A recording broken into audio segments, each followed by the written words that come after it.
In her Victorian kitchen, a 78-year-old chemistry professor was about to discover her daughter-in-law's deadly secret.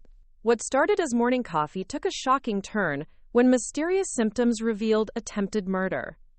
Sonia Clarkson wasn't your typical elderly widow. For 30 years, she had taught university chemistry, known for her analytical brilliance and methodical problem-solving. When she encountered arsenic poisoning disguised as loving care, she had no idea she was walking into a calculated inheritance scheme. Sonia's scientific training would lead to exposing gambling debts and cold-blooded betrayal. What began as unexplained illness became a masterful counter-investigation, proving that a sharp mind trumps murderous greed. Before we jump back in, tell us where you're tuning in from, and if this story touches you, make sure you're subscribed, because tomorrow, I've saved something extra special for you. The crossword puzzle swam before Sonia Clarkson's eyes, the black and white squares blurring into meaningless patterns as another wave of nausea rolled through her stomach. She gripped the edge of her kitchen table, the polished mahogany surface suddenly feeling like the only solid thing in a world that had begun tilting sideways without warning. The morning sun streamed through the lace curtains of her Victorian home's kitchen windows, casting familiar geometric shadows across the newspaper spread before her. But even the comforting ritual of her daily puzzle felt foreign now. 14 across, she whispered to herself, trying to focus on the clue. Chemical element used in rat poison. 7 letters. The irony wasn't lost on her. Even her crosswords seemed to be mocking her deteriorating condition. A, R, S, E. The letters floated just beyond her comprehension, as if her mind were wrapped in cotton batting. 3 months ago, this kind of mental fog would have been unthinkable. Sonia had spent 30 years teaching chemistry at the university, her mind sharp as the scalpels in her old laboratory. Students had feared her pop quizzes and respected her ability to recall complex molecular structures without consulting a single reference. Now she couldn't remember if she'd taken her morning vitamins or what she'd eaten for breakfast the day before. The framed photograph of Robert smiled at her from its place beside the sugar bowl, his eyes crinkling with the same warmth she'd fallen in love with 46 years ago. She reached for it with trembling fingers, needing the comfort of his familiar face, but the simple motion sent the world spinning. The photograph slipped from her grasp, clattering to the hardwood floor with a sound that seemed to echo through her bones. "Damn it," she breathed, staring down at the fallen frame.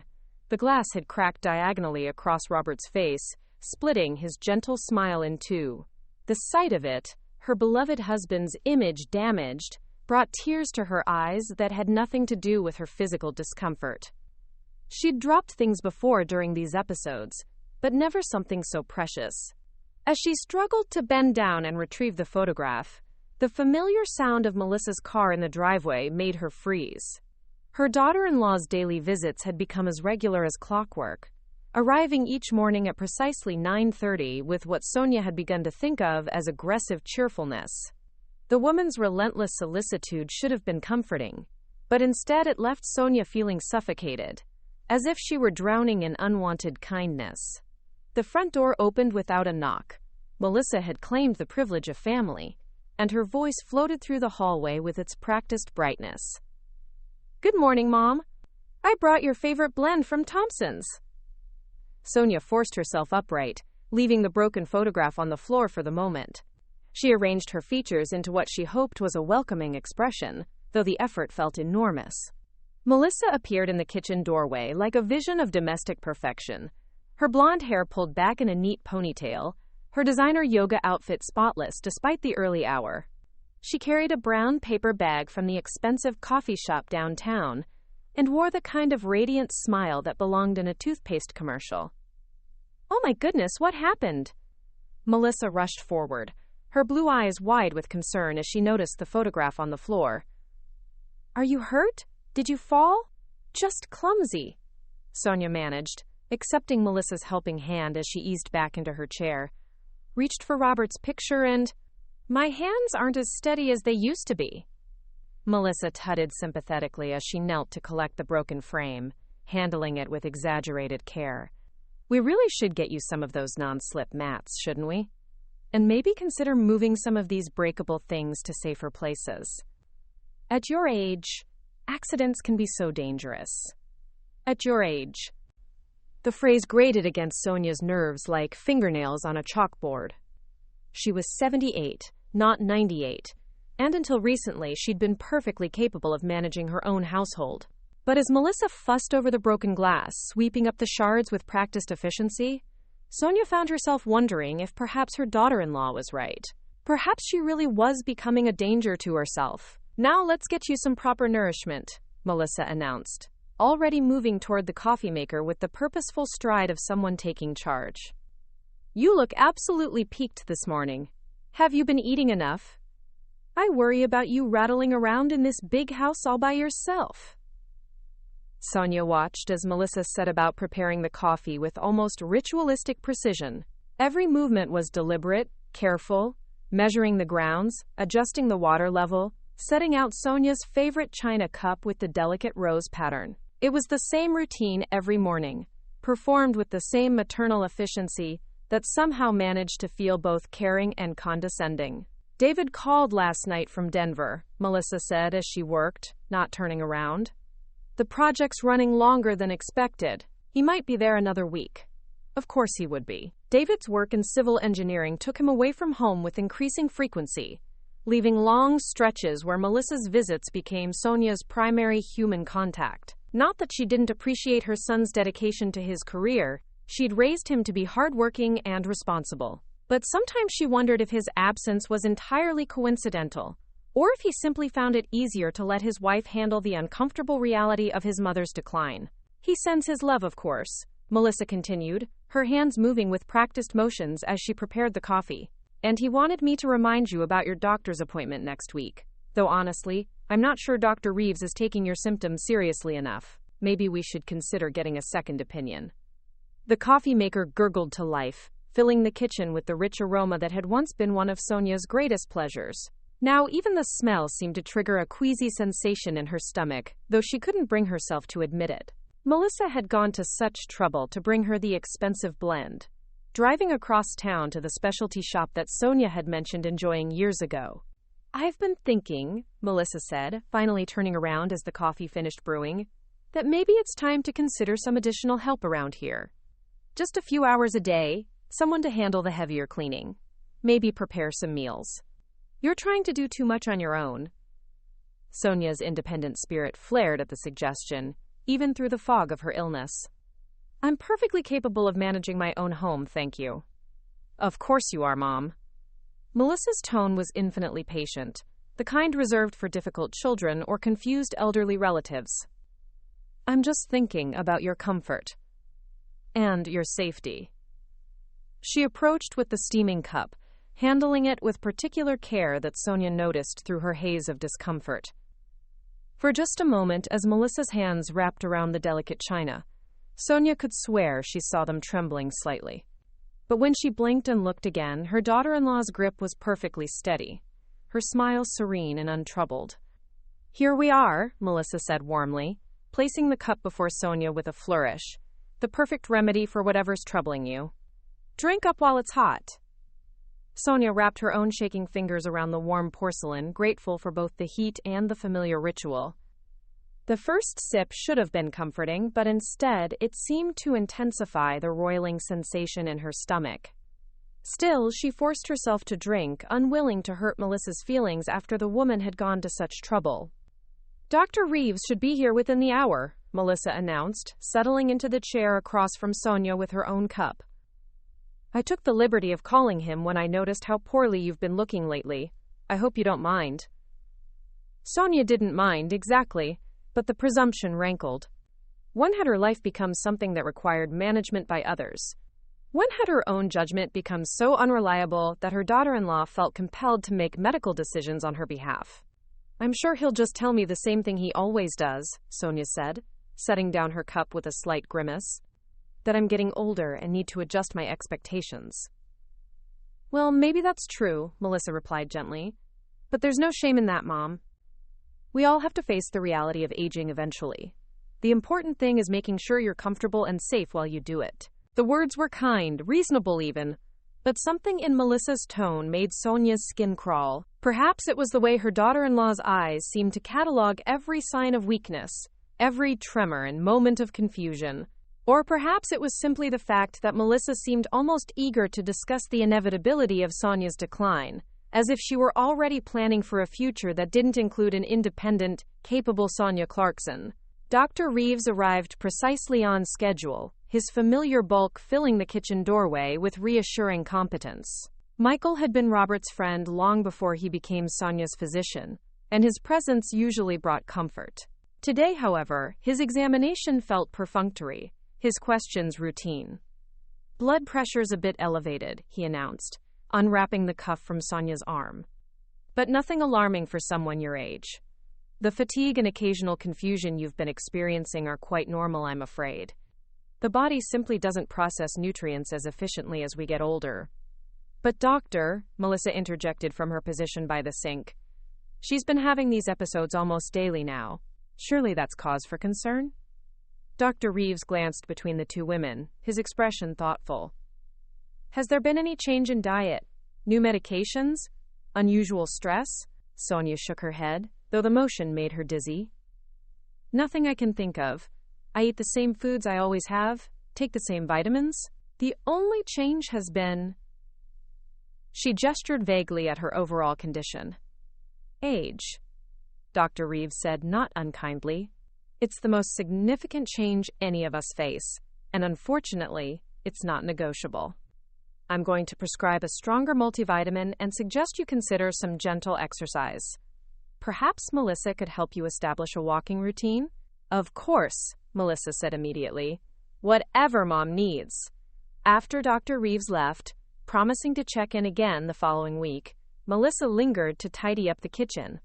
Sonia watched her daughter-in-law move through the familiar space with proprietorial efficiency, rinsing cups and wiping counters as if she lived there herself. "You should try to rest this afternoon," Melissa advised, hanging up the dish towel with precise alignment. "I'll come by tomorrow to check on you, and maybe we can discuss some of those safety modifications I mentioned. Just small things to make your life easier." After Melissa finally left, Sonia sat alone in her kitchen, staring at the repaired photograph of Robert that her daughter-in-law had carefully propped against the sugar bowl. The crack was still there, a thin line bisecting his beloved face, but the glass held together. Like everything else in her life these days, it was damaged but functional, held together by necessity rather than strength. The coffee cup sat before her, still half full and growing cold. She'd managed only a few sips before her stomach rebelled, and now even the sight of it made her queasy. This had been happening more and more lately. Foods she'd always enjoyed suddenly becoming unpalatable, familiar flavors turning bitter or metallic in her mouth. As the afternoon shadows lengthened across her kitchen floor, Sonia found herself thinking about patterns. 30 years of teaching chemistry had trained her to notice correlations, to question coincidences, to approach problems with systematic analysis. Her scientific mind, dulled though it seemed to be by her illness, began to whisper uncomfortable questions. Why did her episodes always seem worse in the mornings, after her coffee? Why did Melissa seem so eager to discuss her decline, so ready with suggestions for managing her increasing helplessness? And why, when she really thought about it, had her symptoms begun to worsen around the same time that Melissa's visits became daily occurrences? The questions hung in the air like smoke, insubstantial but persistent. Sonia pushed them away, ashamed of her suspicions. Melissa was family, devoted, and caring. David's wife deserved better than paranoid speculation from a confused old woman whose mind was clearly beginning to fail her. But as evening approached and her symptoms mysteriously began to ease, as they did every day once the morning coffee had worked its way through her system, Sonia made a decision that felt both rational and revolutionary. Tomorrow, she would begin keeping a journal, a detailed record of her symptoms, her daily routine, and the people who shared it with her. If her mind was truly going, at least she would document its decline with the precision of the scientist she'd once been. And if something else was happening, something that defied the comfortable explanations offered by well-meaning doctors and solicitous daughters-in-law, then perhaps her training would help her uncover the truth before it was too late. The leather-bound journal felt substantial in Sonia's hands as she sat at her bedroom desk the following morning, the familiar weight of quality paper and binding, bringing back memories of the research notebook she'd kept throughout her academic career. Dawn had barely broken over the rooftops visible from her bay window, but she'd awakened with unusual clarity, the kind of mental sharpness that had been so elusive lately that its return felt almost miraculous. Her handwriting, though shakier than it once was, remained legible as she carefully dated the first page, October 16th, day 1 of systematic documentation. The formal language came naturally, decades of scientific training asserting themselves, despite the fog that had clouded her thinking for months. She paused, pen hovering over the cream-colored paper, and made a conscious decision to approach her own deteriorating health with the same methodical precision she'd once applied to molecular structures and chemical reactions. Research subject: personal health anomalies and behavioral patterns. Hypothesis: current symptoms may follow identifiable correlations that could reveal causation beyond accepted medical explanations. Methodology: daily documentation of symptoms, timing, environmental factors, and social interactions. The act of writing itself felt therapeutic, each carefully formed letter a small rebellion against the mental confusion that had been consuming her life. She began with yesterday's events, recording not just her symptoms but their precise onset and duration, the people present during each episode, and any potential triggers she could identify. The discipline of scientific observation felt like putting on a familiar, comfortable coat, after months of feeling exposed and vulnerable. Day 0, retroactive analysis. 9:45 a.m. Severe nausea and disorientation following coffee consumption prepared by MHW. Episode duration: approximately 120 minutes. 11:30 a.m. Medical examination by Dr. Reeves. Symptoms notably improved. Cognitive function partially restored. 2 p.m. Significant improvement in all parameters. No triggers or external factors present. Evening. Near normal cognitive and physical function. No medication or intervention administered. The pattern, when laid out in her precise handwriting, was more striking than she'd realized during the confused haze of living through it. Her worst symptoms consistently clustered around the morning hours, particularly following Melissa's visits and coffee preparation. The improvement throughout the day followed a predictable curve that seemed independent of rest, medication, or any other variable she could identify. It was exactly the kind of correlation that would have immediately caught her attention in a laboratory setting, yet somehow she'd been too immersed in her own suffering to recognize it clearly. The realization brought both hope and a creeping sense of dread. Hope that her condition might be explainable and treatable, and dread at what that explanation might reveal about the people she trusted most. A soft knock at the front door interrupted her documentation. Through her bedroom window, she could see Margaret Foster's familiar silver hair gleaming in the early morning sunlight as her neighbor stood on the front steps, clutching a thermos and wearing the determined expression that usually preceded her most penetrating conversations. Margaret, at 76, moved with the brisk efficiency of someone who'd spent decades meeting newspaper deadlines and refused to acknowledge that retirement meant slowing down. "You look terrible," Margaret announced without preamble as Sonia opened the door, her sharp blue eyes conducting the kind of thorough assessment that had made her such an effective investigative journalist. "When did you last have a proper meal that wasn't influenced by someone else's idea of what you should be eating?" Margaret had never been one for social pleasantries, a trait that had sometimes grated on Sonia in their younger days but now felt refreshingly honest. Unlike the suffocating sweetness that characterized Melissa's daily visits, Margaret's blunt concern carried the unmistakable ring of genuine worry without any undertone of condescension or hidden agenda. "I've been having some health complications," Sonia admitted as she led her friend toward the kitchen, pausing to carefully close her bedroom door to keep the journal hidden from view. "Dr. Reeves says it's nothing unusual for someone my age. The normal progression of getting older, apparently." Margaret snorted with derision, settling into what had become her customary chair at Sonia's kitchen table with the territorial confidence of a two-decade friendship. "Michael Reeves is a competent physician for routine matters. but he's developed some unfortunate blind spots when it comes to women our age. Too ready to attribute complex symptoms to inevitable decline without considering other possibilities. She studied Sonia's face with uncomfortable intensity. Tell me about these health issues. When did they begin, and how have they progressed?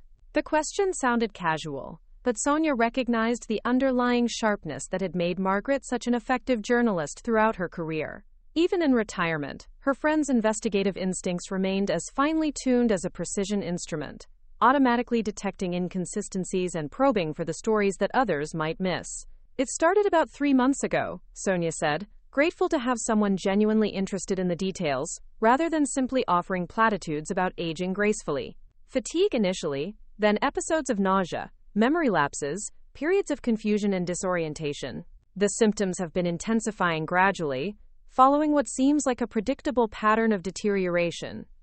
Coinciding with any significant changes in your routine? New medications, dietary modifications, alterations in your social environment? Margaret's questions carried the systematic precision of someone trained to identify the connections that others missed. Sonia found herself hesitating, reluctant to voice the suspicions that had been crystallizing in her mind since she'd begun her documentation project. But Margaret's direct, expectant gaze seemed to draw the truth from her almost against her conscious will.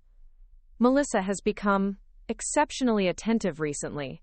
Daily visits, insisting on preparing my coffee personally, constantly offering assistance with household tasks she claims are becoming too difficult for me to manage safely. The words felt disloyal even as she spoke them, but also somehow necessary. Her concern is touching, really, but sometimes it feels more like she's managing my decline rather than hoping for my recovery. Interesting. Margaret's expression sharpened with the kind of focused attention she'd once reserved for particularly promising story leads. That daughter-in-law of yours has always struck me as someone who calculates her responses rather than offering spontaneous reactions. Too polished, too prepared with exactly the right sentiment for every situation. I've never trusted people who perform emotion rather than simply experiencing it naturally. The observation struck uncomfortably close to Sonia's own growing unease about Melissa's behavior. Her daughter-in-law's care did feel performative somehow, each gesture a little too perfect, each expression of concern delivered with the kind of practiced sincerity that suggested rehearsal rather than genuine spontaneous feeling. She's been under considerable stress lately. Sonia heard herself defending Melissa despite her own reservations. David mentioned that she lost her position at the pharmaceutical company several months ago, and I understand their financial situation has become quite strained. Pharmaceutical company? Margaret's eyebrows rose with sharp interest. I wasn't aware she had professional experience in that field. What was the nature of her work there, and when exactly did she lose that position? Sales, I believe. Something involving medical equipment or supplies. The termination happened about 6 months ago, maybe slightly longer. As the words left her mouth, Sonia felt a chill of recognition that seemed to start in her chest and spread outward through her entire body. 6 months ago, almost precisely when her own symptoms had begun their subtle but persistent manifestation. The correlation felt too significant to dismiss as coincidence, yet too terrible to examine too closely. Margaret seemed to sense her friend's sudden discomfort and smoothly redirected their conversation toward safer topics. But Sonia noticed how her neighbor's penetrating gaze continued to catalog details and file away observations throughout their visit. They fell into their familiar routine of morning tea and wide-ranging conversation. But today, even the comforting presence of her oldest friend couldn't quite dispel the growing unease that had taken root in Sonia's chest. As Margaret prepared their tea service, characteristically insisting on handling the task herself with brisk efficiency, Sonia found herself studying her friend's movements with new attention to detail. There was nothing calculated or performative about Margaret's care. Her actions carried the unself-conscious naturalness of someone whose concern required no special effort or conscious presentation. The contrast with Melissa's elaborate solicitude was both stark and deeply unsettling. I've been considering a return to writing, Margaret announced as she settled back into her chair with their steaming cups arranged on Sonia's best china. 40 years of investigative journalism provided me with enough material for several books, but I keep finding myself distracted by more immediate mysteries right here in our own neighborhood." "What sort of mysteries?" Sonia asked, though something in Margaret's tone suggested she already suspected the direction this conversation would take. "The usual small-town intrigue that people assume goes unnoticed. Financial difficulties that people try to hide, behavioral changes that seem inconsistent with established patterns, social dynamics that don't quite add up when you examine them closely." Margaret's voice maintained the casual tone of ordinary neighborhood gossip, but her eyes remained sharp and focused with professional intensity. "For instance, I've observed some interesting developments in your extended family circumstances that might warrant closer attention." Each word seemed to carry additional weight, and Sonia felt her pulse quickening in response to her friend's carefully neutral tone. "Such as?" she managed to ask. "Your Melissa has been making some rather unusual excursions lately. Regular trips to that new casino complex about an hour north of here, usually during evening hours when David's traveling for work. I've also noticed some interesting variations in the vehicles parked in their driveway, expensive cars that appear for a few days and then vanish, suggesting either rental arrangements or possible repossession situations." Each observation struck Sonia like a physical blow, forcing her to confront details she'd been too consumed with her own deteriorating condition to notice properly. David's demanding work schedule and frequent travel had always made him somewhat oblivious to domestic subtleties, but Sonia should have been more observant about changes in her family's circumstances. "Do you think she might have developed gambling problems?" The question emerged before Sonia could consider the implications of asking it, and she immediately felt disloyal for voicing such suspicions about her son's wife. "I think your daughter-in-law has been operating under significantly more pressure than she's comfortable revealing," Margaret replied with diplomatic precision. "And individuals facing that kind of sustained stress sometimes find themselves considering options they would never contemplate under normal circumstances." The words settled heavily in the space between them, loaded with implications that neither woman felt ready to examine directly. Sonia found herself recalling Melissa's trembling hands during yesterday's coffee preparation, the barely concealed desperation beneath her bright social smile, the way she seemed almost eager to discuss Sonia's declining health, and the practical arrangements that might soon become necessary. Midway through their conversation, as if summoned by the direction of their discussion, Sonia experienced another severe episode. The disorientation struck without warning, leaving her fumbling for words and struggling to remember Margaret's grandson's name despite knowing the boy since his birth 15 years earlier. The confusion lasted only minutes, but it was profound enough to crack even Margaret's typically composed demeanor with visible concern. "Sonia, this isn't typical age-related cognitive decline," Margaret said firmly as her friend's mental clarity gradually returned. "You need to consult with a specialist, someone who can conduct more comprehensive testing than Michael Reeves seems inclined to pursue." But even as Margaret spoke with growing urgency, Sonia's scientific mind was pursuing a different analytical path entirely. The timing of this particular memory lapse, occurring several hours after her morning coffee and during a period when her symptoms typically showed improvement, suggested that her condition wasn't simply tied to a single predictable daily trigger.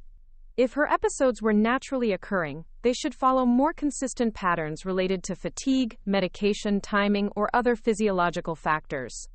The seemingly random nature of this latest incident, combined with its severity, suggested either genuine neurological deterioration or someone deliberately varying their methods to avoid establishing obvious correlations that might raise suspicion.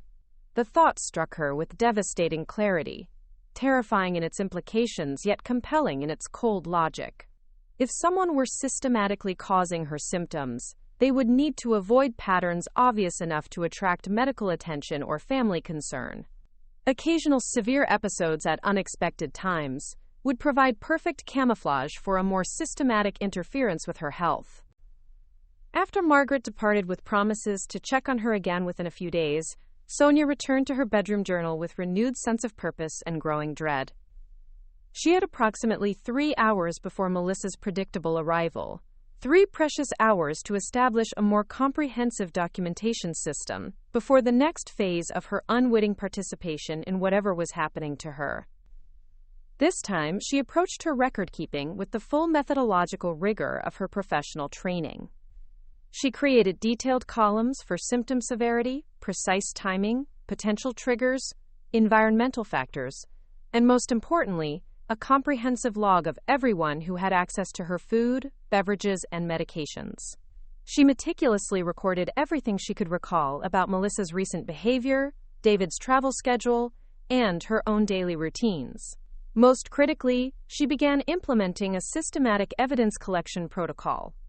The small glass vials tucked away in her jewelry box, remnants from a chemistry set she'd purchased for David's son during his brief adolescent interest in science, would provide perfect containers for discrete sample collection. If her growing suspicions were correct, if someone was indeed tampering with her food or beverages, then proper laboratory analysis would provide definitive proof that could withstand any level of skepticism. And if she was simply a paranoid elderly woman whose mind was succumbing to age-related deterioration, then at least she would possess concrete evidence of her own decline, rather than relying on the increasingly unsatisfying explanations offered by others. Either outcome was preferable to the current state of uncertainty and passive victimhood. Her scientific training had taught her that even the most complex mysteries yielded to systematic investigation when approached with proper methodology and sufficient persistence. As she carefully labeled her first sample vial and secured it in the hidden compartment of her jewelry box, Sonia felt the familiar thrill of intellectual engagement that had been absent from her life for far too long. Whether she was investigating a crime or documenting her own mental deterioration, she was once again asking the right questions and actively seeking answers, rather than simply accepting whatever explanations others chose to provide. The game, as Robert had always said when facing particularly challenging research problems, had finally begun in earnest. The leather-bound journal felt substantial in Sonia's hands as she sat at her bedroom desk the following morning, the familiar weight of quality paper and binding, bringing back memories of the research notebooks she'd kept throughout her academic career. Dawn had barely broken over the rooftops visible from her bay window, but she'd awakened with unusual clarity, the kind of mental sharpness that had been so elusive lately that its return felt almost miraculous. Her handwriting, though shakier than it once was, remained legible as she carefully dated the first page, October 16th, day 1 of systematic documentation. The formal language came naturally, decades of scientific training asserting themselves, despite the fog that had clouded her thinking for months. She paused, pen hovering over the cream-colored paper, and made a conscious decision to approach her own deteriorating health with the same methodical precision she'd once applied to molecular structures and chemical reactions. Preparing and narrating this story took us a lot of time, so if you are enjoying it, subscribe to our channel. It means a lot to us. Now back to the story. Research subject: personal health anomalies and behavioral patterns. Hypothesis: current symptoms may follow identifiable correlations that could reveal causation beyond accepted medical explanations. Methodology: daily documentation of symptoms, timing, environmental factors, and social interactions. The act of writing itself felt therapeutic, each carefully formed letter a small rebellion against the mental confusion that had been consuming her life. She began with yesterday's events, recording not just her symptoms but their precise onset and duration, the people present during each episode, and any potential triggers she could identify.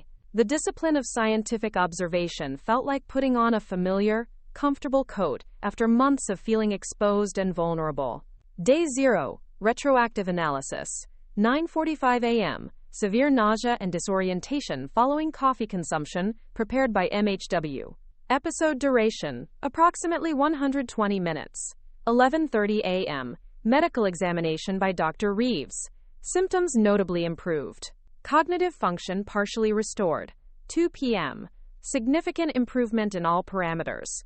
No triggers or external factors present. Evening, near normal cognitive and physical function. No medication or intervention administered. The pattern, when laid out in her precise handwriting, was more striking than she'd realized during the confused haze of living through it. Her worst symptoms consistently clustered around the morning hours, particularly following Melissa's visits and coffee preparation. The improvement throughout the day followed a predictable curve that seemed independent of rest, medication, or any other variable she could identify. It was exactly the kind of correlation that would have immediately caught her attention in a laboratory setting. Yet somehow she'd been too immersed in her own suffering to recognize it clearly. The realization brought both hope and a creeping sense of dread. Hope that her condition might be explainable and treatable, and dread at what that explanation might reveal about the people she trusted most. A soft knock at the front door interrupted her documentation. Through her bedroom window, she could see Margaret Foster's familiar silver hair gleaming in the early morning sunlight as her neighbor stood on the front steps, clutching a thermos and wearing the determined expression that usually preceded her most penetrating conversations. Margaret, at 76, moved with the brisk efficiency of someone who'd spent decades meeting newspaper deadlines and refused to acknowledge that retirement meant slowing down. "You look terrible," Margaret announced without preamble as Sonia opened the door, her sharp blue eyes conducting the kind of thorough assessment that had made her such an effective investigative journalist. "When did you last have a proper meal that wasn't influenced by someone else's idea of what you should be eating?" Margaret had never been one for social pleasantries, a trait that had sometimes grated on Sonia in their younger days but now felt refreshingly honest. Unlike the suffocating sweetness that characterized Melissa's daily visits, Margaret's blunt concern carried the unmistakable ring of genuine worry, without any undertone of condescension or hidden agenda. "I've been having some health complications," Sonia admitted as she led her friend toward the kitchen, pausing to carefully close her bedroom door to keep the journal hidden from view. "Dr. Reeves says it's nothing unusual for someone my age. The normal progression of getting older, apparently." Margaret snorted with derision, settling into what had become her customary chair at Sonia's kitchen table, with the territorial confidence of a two-decade friendship. "Michael Reeves is a competent physician for routine matters, but he's developed some unfortunate blind spots when it comes to women our age. Too ready to attribute complex symptoms to inevitable decline without considering other possibilities." She studied Sonia's face with uncomfortable intensity. "Tell me about these health issues. When did they begin, and how have they progressed?" The question sounded casual, but Sonia recognized the underlying sharpness that had made Margaret such an effective journalist throughout her career. Even in retirement, her friend's investigative instincts remained as finely tuned as a precision instrument, automatically detecting inconsistencies and probing for the stories that others might miss. "It started about 3 months ago," Sonia said, grateful to have someone genuinely interested in the details, rather than simply offering platitudes about aging gracefully. "Fatigue initially, then episodes of nausea, memory lapses, periods of confusion and disorientation. The symptoms have been intensifying gradually, following what seems like a predictable pattern of deterioration." "Coinciding with any significant changes in your routine? New medications? Dietary modifications, alterations in your social environment?" Margaret's questions carried the systematic precision of someone trained to identify the connections that others missed. Sonia found herself hesitating, reluctant to voice the suspicions that had been crystallizing in her mind since she'd begun her documentation project. But Margaret's direct, expectant gaze seemed to draw the truth from her almost against her conscious will. "Melissa has become exceptionally attentive recently. Daily visits, insisting on preparing my coffee personally, constantly offering assistance with household tasks she claims are becoming too difficult for me to manage safely." The words felt disloyal even as she spoke them, but also somehow necessary. "Her concern is touching, really, but sometimes it feels more like she's managing my decline rather than hoping for my recovery." "Interesting." Margaret's expression sharpened with the kind of focused attention she'd once reserved for particularly promising story leads. "That daughter-in-law of yours has always struck me as someone who calculates her responses rather than offering spontaneous reactions. Too polished, too prepared with exactly the right sentiment for every situation. I've never trusted people who perform emotion rather than simply experiencing it naturally." The observation struck uncomfortably close to Sonia's own growing unease about Melissa's behavior. Her daughter-in-law's care did feel performative somehow, each gesture a little too perfect, each expression of concern delivered with the kind of practiced sincerity that suggested rehearsal rather than genuine spontaneous feeling. "She's been under considerable stress lately," Sonia heard herself defending Melissa despite her own reservations. David mentioned that she lost her position at the pharmaceutical company several months ago, and I understand their financial situation has become quite strained. Pharmaceutical company? Margaret's eyebrows rose with sharp interest. I wasn't aware she had professional experience in that field. What was the nature of her work there, and when exactly did she lose that position? Sales, I believe. Something involving medical equipment or supplies. The termination happened about 6 months ago, maybe slightly longer. As the words left her mouth, Sonia felt a chill of recognition that seemed to start in her chest and spread outward through her entire body. 6 months ago, almost precisely when her own symptoms had begun their subtle but persistent manifestation. The correlation felt too significant to dismiss as coincidence, yet too terrible to examine too closely. Margaret seemed to sense her friend's sudden discomfort and smoothly redirected their conversation towards safer topics, but Sonia noticed how her neighbor's penetrating gaze continued to catalog details and file away observations throughout their visit. They fell into their familiar routine of morning tea and wide-ranging conversation, but today, even the comforting presence of her oldest friend couldn't quite dispel the growing unease that had taken root in Sonia's chest. As Margaret prepared their tea service, characteristically insisting on handling the task herself with brisk efficiency, Sonia found herself studying her friend's movements with new attention to detail. There was nothing calculated or performative about Margaret's care. Her actions carried the unself-conscious naturalness of someone whose concern required no special effort or conscious presentation. The contrast with Melissa's elaborate solicitude was both stark and deeply unsettling. I've been considering a return to writing, Margaret announced as she settled back into her chair with their steaming cups arranged on Sonia's best china.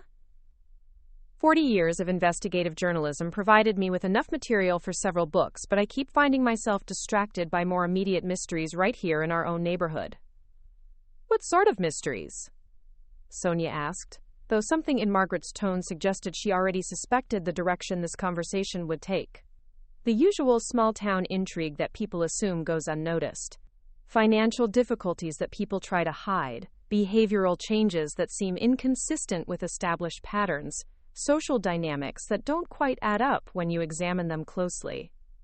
Margaret's voice maintained the casual tone of ordinary neighborhood gossip, but her eyes remained sharp and focused with professional intensity. For instance, I've observed some interesting developments in your extended family's circumstances that might warrant closer attention.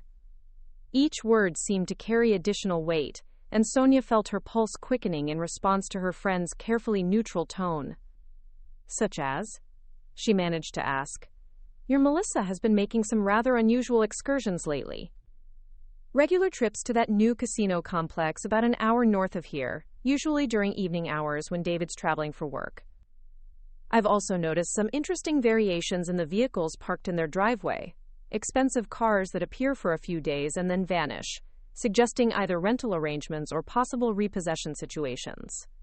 Each observation struck Sonia like a physical blow, forcing her to confront details she'd been too consumed with her own deteriorating condition to notice properly. David's demanding work schedule and frequent travel had always made him somewhat oblivious to domestic subtleties, but Sonia should have been more observant about changes in her family's circumstances. Do you think she might have developed gambling problems?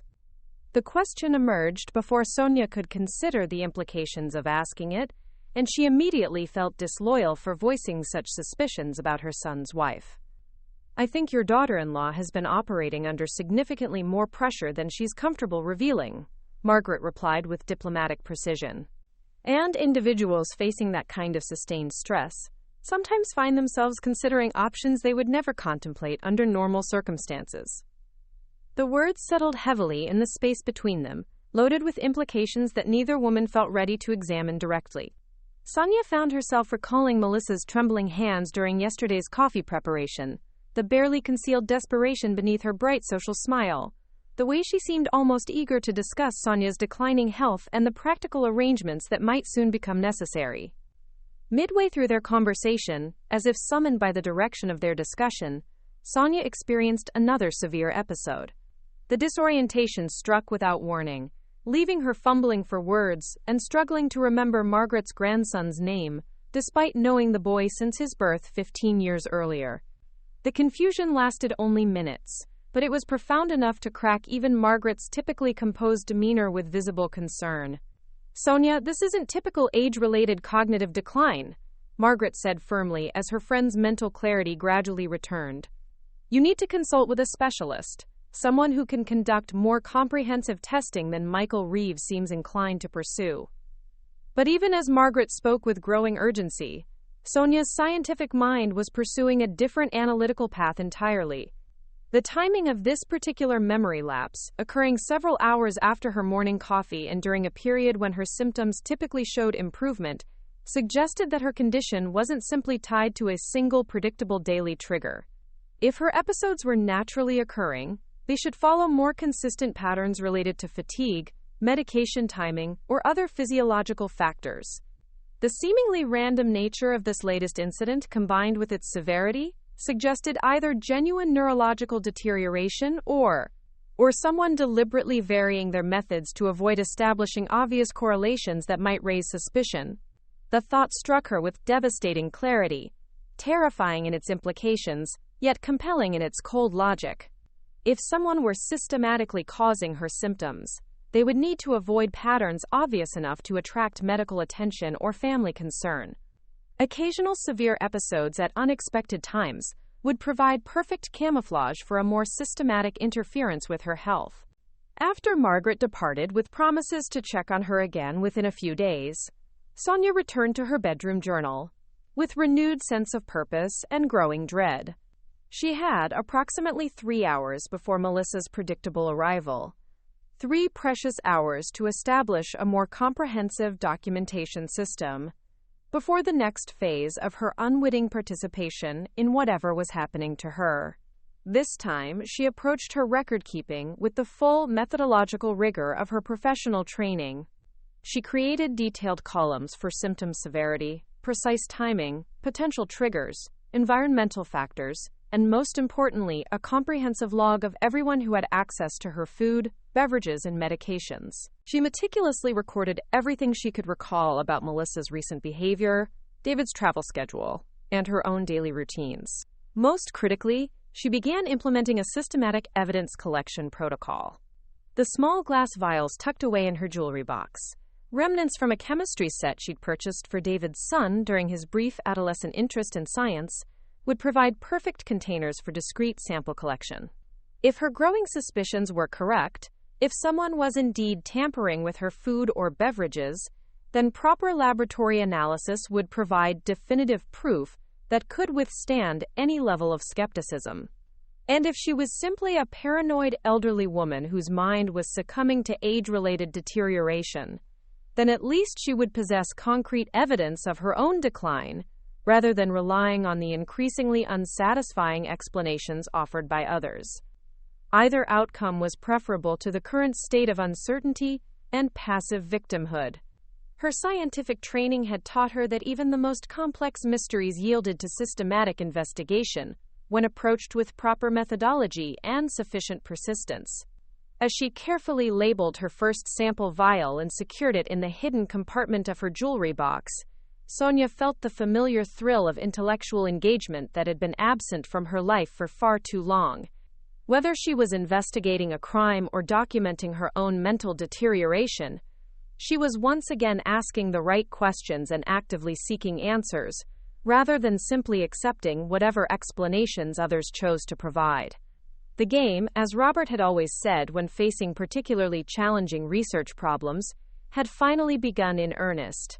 3 days of meticulous documentation had passed before Sonia felt confident enough to take the next crucial step in her investigation. Her leather journal now contained pages of precisely recorded observations, creating a pattern so clear and damning that she could no longer dismiss her suspicions as the paranoid delusions of an aging mind. The correlation between Melissa's visits and her symptoms had proven consistent to a degree that defied statistical coincidence. The morning sun cast long shadows across her bedroom as she carefully packaged 3 coffee samples in small manila envelopes, each labeled with clinical precision. Sample A, October 16th, post-preparation, Sample B, October 17th. Post-preparation. Sample C, October 18th. Pre-consumption. Her hands trembled slightly as she sealed the final envelope, though whether from residual effects of whatever was affecting her, or from nervous anticipation, she couldn't determine. Dr. Jennifer Walsh had been her graduate teaching assistant 15 years ago, a brilliant young woman who'd shown exceptional promise in analytical chemistry before pursuing advanced studies in toxicology. Now she worked as a senior lab technician at the university's research facility, and more importantly, she could conduct discrete testing without raising official questions that might alert anyone to Sonia's investigation. The phone call had been carefully orchestrated, presented as academic curiosity about potential contamination in commercial coffee products rather than personal health concerns. Jennifer had agreed to the testing with the enthusiasm of someone delighted to help her former professor, promising results within 48 hours. Now came the most challenging part of Sonia's strategy: maintaining her normal routine while secretly documenting Melissa's behavior with the keen attention of a trained observer. She positioned herself in the kitchen before her daughter-in-law's predictable arrival, spreading out her crossword puzzle and arranging herself to appear as vulnerable and confused as Melissa expected to find her. The performance felt surreal, deliberately presenting herself as weak when her mind was functioning with greater clarity than it had in months. But the act was necessary to preserve the investigation's integrity. Any change in her apparent condition might alert Melissa to potential surveillance and cause her to modify her behavior. At precisely 9:30 a.m., Melissa's key turned in the front door lock with its familiar metallic click. Sonia forced her features into an expression of weary gratitude as her daughter-in-law appeared in the kitchen doorway, carrying her usual offering from Thompson's Coffee House and wearing a smile that seemed particularly bright this morning. "Good morning, Mom," Melissa chirped with practiced cheerfulness, though Sonia noticed something different in her demeanor today. A subtle tension around her eyes, a slight tightness in her voice that suggested underlying stress. "You're looking a bit better this morning. Did you sleep well?" "As well as can be expected," Sonia replied, allowing a tremor of uncertainty to color her voice. "Though I did have some trouble remembering where I'd put my reading glasses last night. Found them in the refrigerator this morning, of all places." The fabricated anecdote was designed to reinforce Melissa's perception of her cognitive decline, and it had the desired effect. Her daughter-in-law's expression shifted to one of sympathetic concern, mixed with what looked suspiciously like satisfaction. "Oh, Mom, that must have been frightening," Melissa said, moving toward the coffee maker with her characteristic purposeful efficiency. "Memory lapses like that can be so disorienting. Maybe we should discuss having someone check on you more regularly, especially when David's traveling." As Melissa began her coffee preparation ritual, Sonia watched with the focused attention of a scientist observing a critical experiment. Every movement was cataloged and analyzed, the way Melissa positioned herself between Sonia and the counter, effectively blocking her view of the preparation process, the careful precision with which she measured and mixed the ingredients, and, most tellingly, the brief moment when she reached into her purse and withdrew what appeared to be a small glass vial. The vial was palmed so smoothly that anyone not specifically watching for such behavior would have missed it entirely. Melissa's movements remained casual and natural as she opened the container and tapped a small amount of white powder into the coffee grounds, mixing it thoroughly before adding the water. The entire process took less than 30 seconds, executed with the kind of practiced efficiency that spoke of frequent repetition. Sonia forced herself to maintain her facade of disinterested confusion, even as her heart rate accelerated with the terrible confirmation of her worst suspicions. The scientific part of her mind cataloged every detail, while the human part reeled with the devastating realization that someone she'd trusted as family had been systematically poisoning her for months. "There we are," Melissa announced with false brightness, approaching with the steaming cup and handling it with particular care. "Your favorite blend, prepared just the way you like it. This should help you feel more like yourself." The cruel irony of the statement wasn't lost on Sonia as she accepted the cup with appropriately grateful murmurs. The beverage that was supposed to restore her to health was the very mechanism being used to destroy it. She took a small, convincing sip, while surreptitiously noting the slightly bitter aftertaste that she'd previously attributed to changes in her aging palate. "Melissa, dear," Sonia said, setting down the cup with deliberate care, "I've been thinking about my estate planning lately. With these health concerns, perhaps it's time to review my will and make sure everything is properly arranged. The effect of her words on Melissa was immediate and telling. Her daughter-in-law's carefully controlled expression faltered for just a moment, revealing a flash of something that looked disturbingly like panic before the practiced smile returned. "Oh, Mom, you don't need to worry about such morbid topics," Melissa said, her voice carrying a forced lightness that didn't quite mask an underlying tension. "You're going to be with us for many years to come. Besides, David and I would never want you to feel pressured about financial matters. Still, it would give me peace of mind to know everything is in order," Sonia persisted, watching Melissa's reaction carefully. "James Morrison has been handling my legal affairs for years, and I trust his judgment completely. Perhaps I should schedule an appointment to review my current arrangements." This time, Melissa's composure cracked more visibly. Her hands, which had been steady throughout the coffee preparation, began to tremble slightly as she busied herself with unnecessary cleaning tasks around the kitchen. "Of course, if that's what would make you feel better," Melissa said, though her tone suggested anything but agreement. "Though I hope you know that David and I are only concerned with your health and happiness, not with any financial considerations." The protestation felt hollow and rehearsed, and Sonia filed it away as another piece of evidence in her growing case. After Melissa departed with promises to return tomorrow, Sonia waited a full hour before dumping the tainted coffee down the sink and beginning her covert research into the symptoms and effects of various common poisons. Her old chemistry textbooks, stored in Robert's former study, provided a wealth of information about toxic substances and their physiological effects. Cross-referencing her documented symptoms with known poison profiles proved both illuminating and terrifying. The pattern of nausea, confusion, memory loss, and gradual weakening matched several possibilities, but one stood out with chilling clarity: arsenic poisoning. Arsenic was readily available, difficult to detect without specific testing, and produced symptoms that could easily be mistaken for natural aging or various medical conditions. More disturbing still, it was exactly the kind of substance that someone with pharmaceutical industry experience would know how to obtain and administer effectively. The internet research she conducted on David's computer revealed even more damning information. The browser history, which Melissa had apparently forgotten to clear regularly, contained multiple searches for undetectable poisons, arsenic symptoms elderly, natural-looking death causes, and most chillingly, how long does arsenic take to kill? The searches were interspersed with visits to online gambling sites, debt consolidation services, and estate planning resources. The digital trail painted a horrifying picture of escalating desperation and calculated malice that made Sonia's blood run cold. But it was the final discovery that transformed her shock into cold, determined fury. Hidden in a folder labeled Mom's Medical Info on the desktop, she found a collection of documents that revealed the full scope of Melissa's planning. There were printouts of Sonia's current will, obtained somehow from James Morrison's office, with careful notations about inheritance amounts. There were research articles about the legal requirements for proving mental incompetence in estate matters.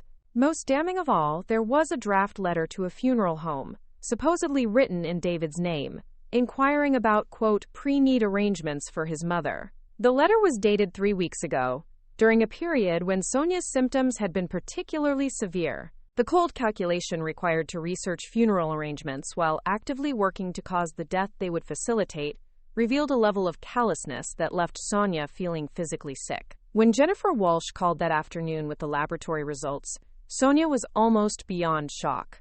The confirmation felt inevitable, though hearing it spoken aloud still sent waves of nausea through her stomach that had nothing to do with poisoning. "Professor Clarkson, I have to ask, where did you get these samples?"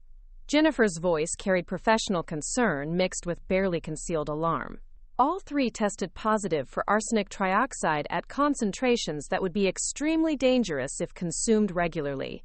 We're talking about doses that would cause serious health effects within weeks and potentially fatal outcomes within months. "How certain are you of these results?" Sonia asked, though she already knew the answer. "Completely certain. I ran the tests twice to be sure, and the results were consistent."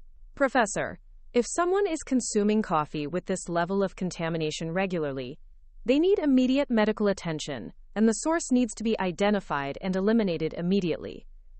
After ending the call, Sonia sat in Robert's old leather chair, surrounded by the evidence of her would-be murder, and felt something she hadn't experienced in months: complete clarity about her situation and what needed to be done next. Melissa wasn't just trying to hasten her natural death or take advantage of her declining health.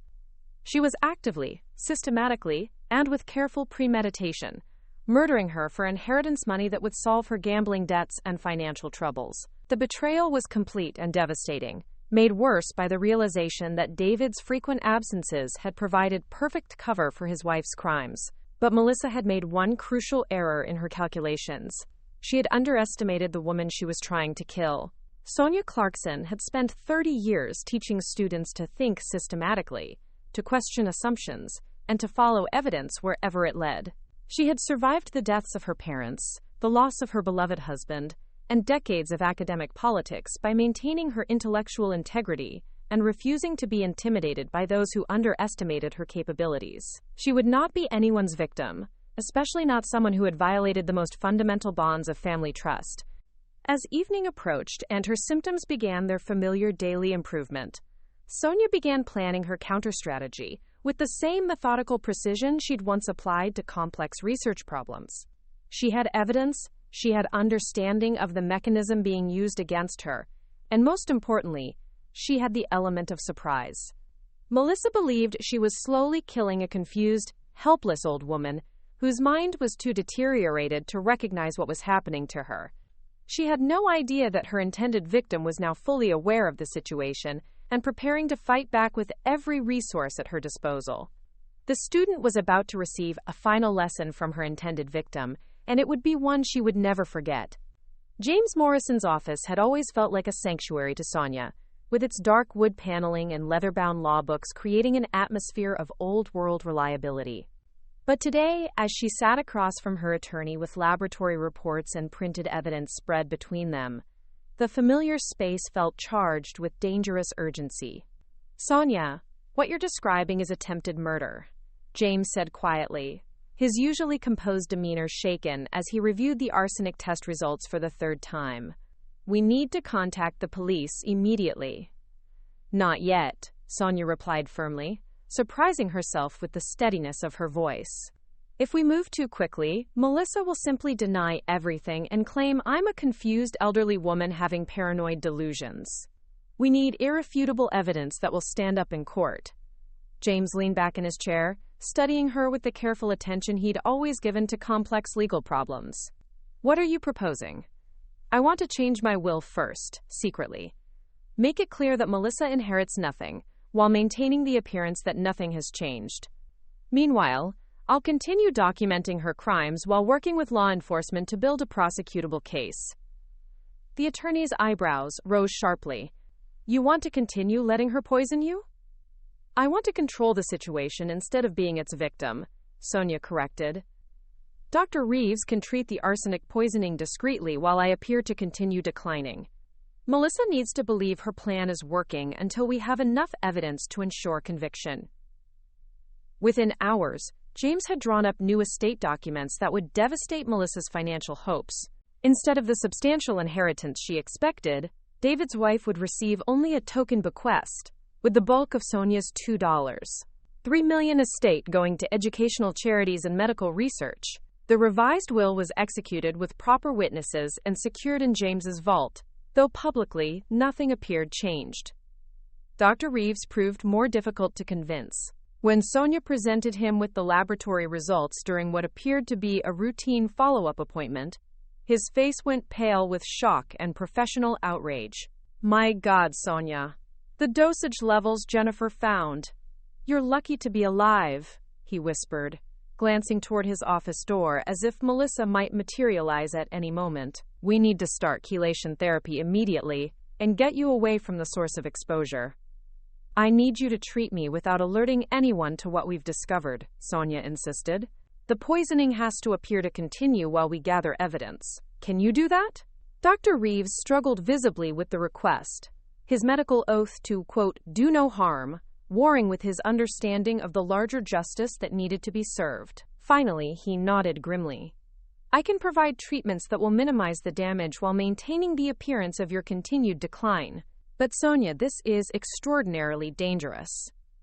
The most crucial piece of her strategy involved Detective Sarah Chen, whom Dr. Reeves contacted through professional channels that couldn't be traced back to Sonia directly.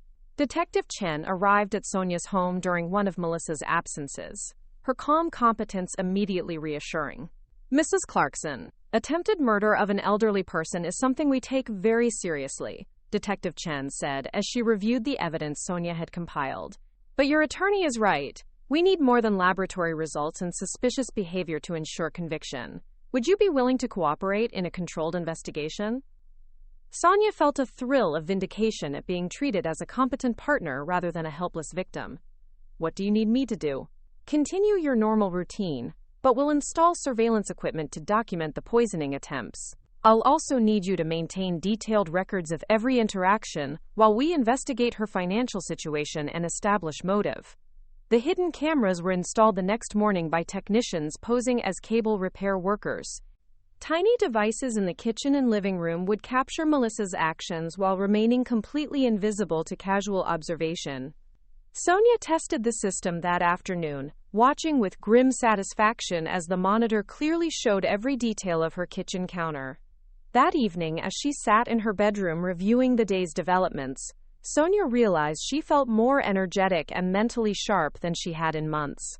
The combination of Dr. Reeves' discreet treatments and her own newfound sense of agency had begun reversing the damage that months of systematic poisoning had inflicted. But tomorrow would bring the real test.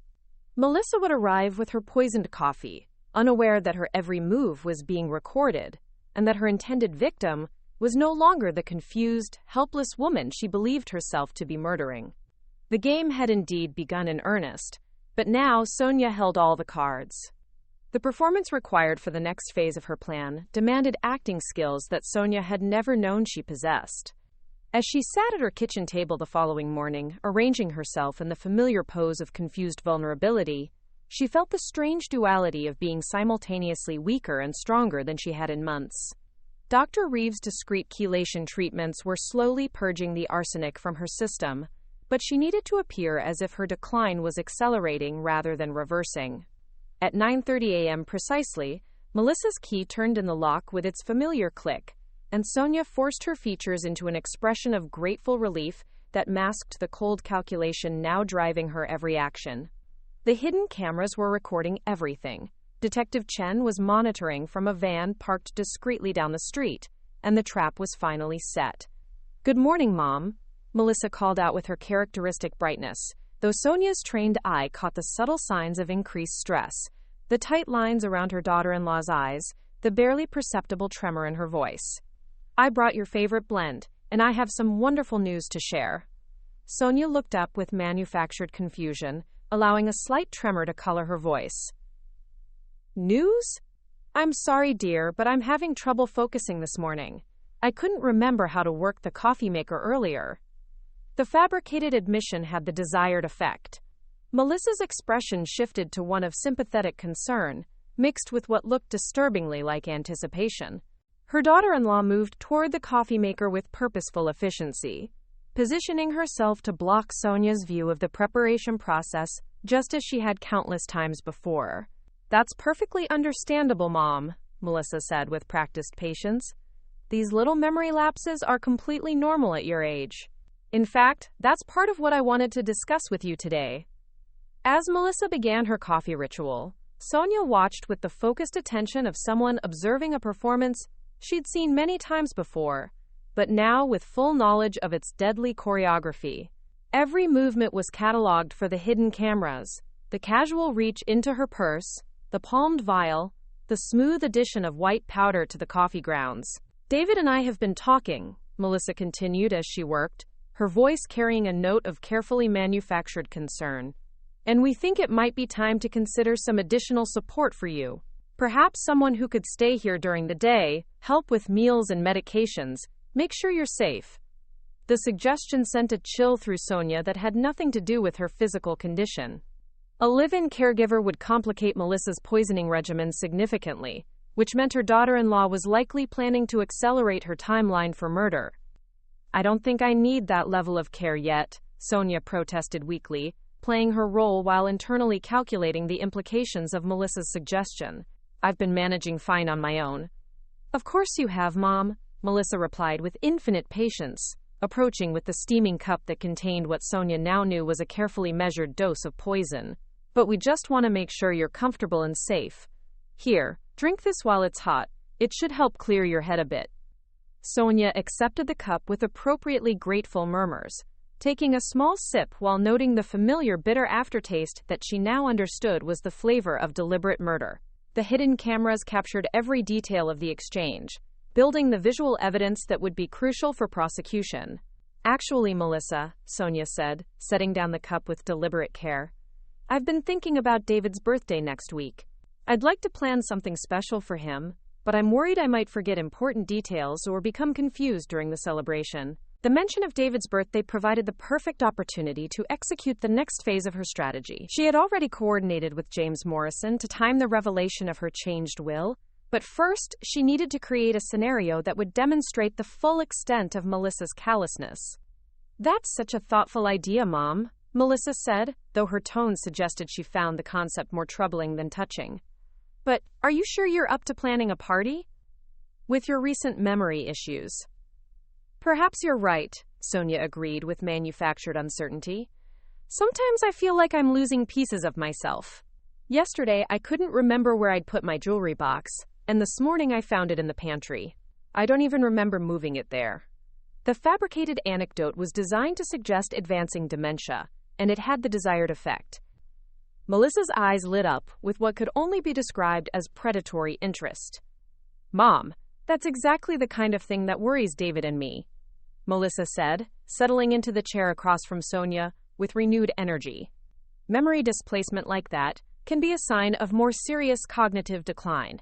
Maybe we should talk to Dr. Reeves about having you evaluated by a specialist. The suggestion was particularly chilling because Sonia recognized it as a potential legal strategy. If Melissa could establish that her victim was mentally incompetent, it would provide perfect cover for accelerating the poisoning timeline while simultaneously protecting against any accusations Sonia might make. I suppose you're right, Sonia said with carefully manufactured resignation. Perhaps it would be wise to have someone check on me more regularly, though I'd hate to be a burden to you and David. You could never be a burden, Mom, Melissa replied, though her tone suggested the opposite.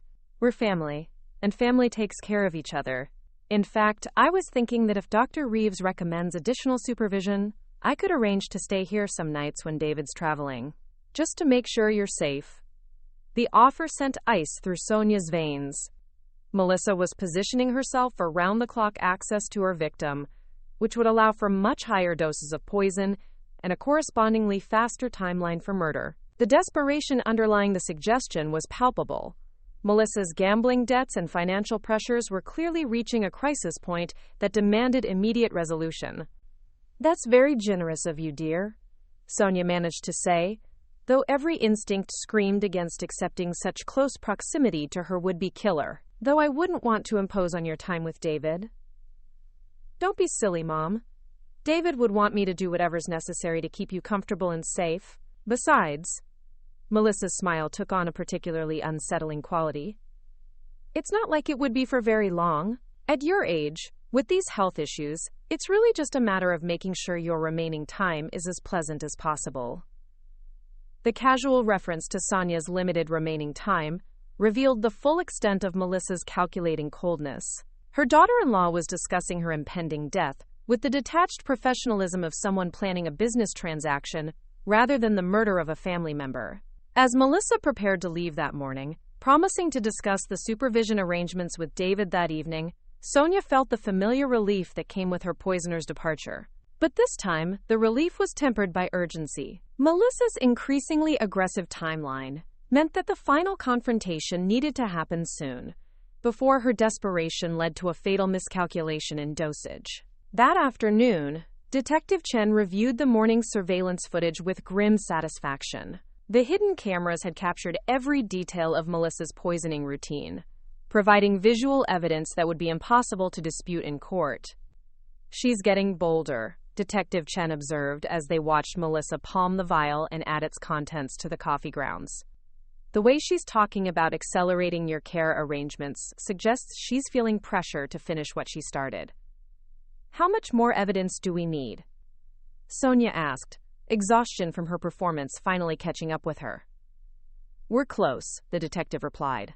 But I want to document her accessing your financial information or making concrete plans for your assets. That would establish premeditation beyond any reasonable doubt.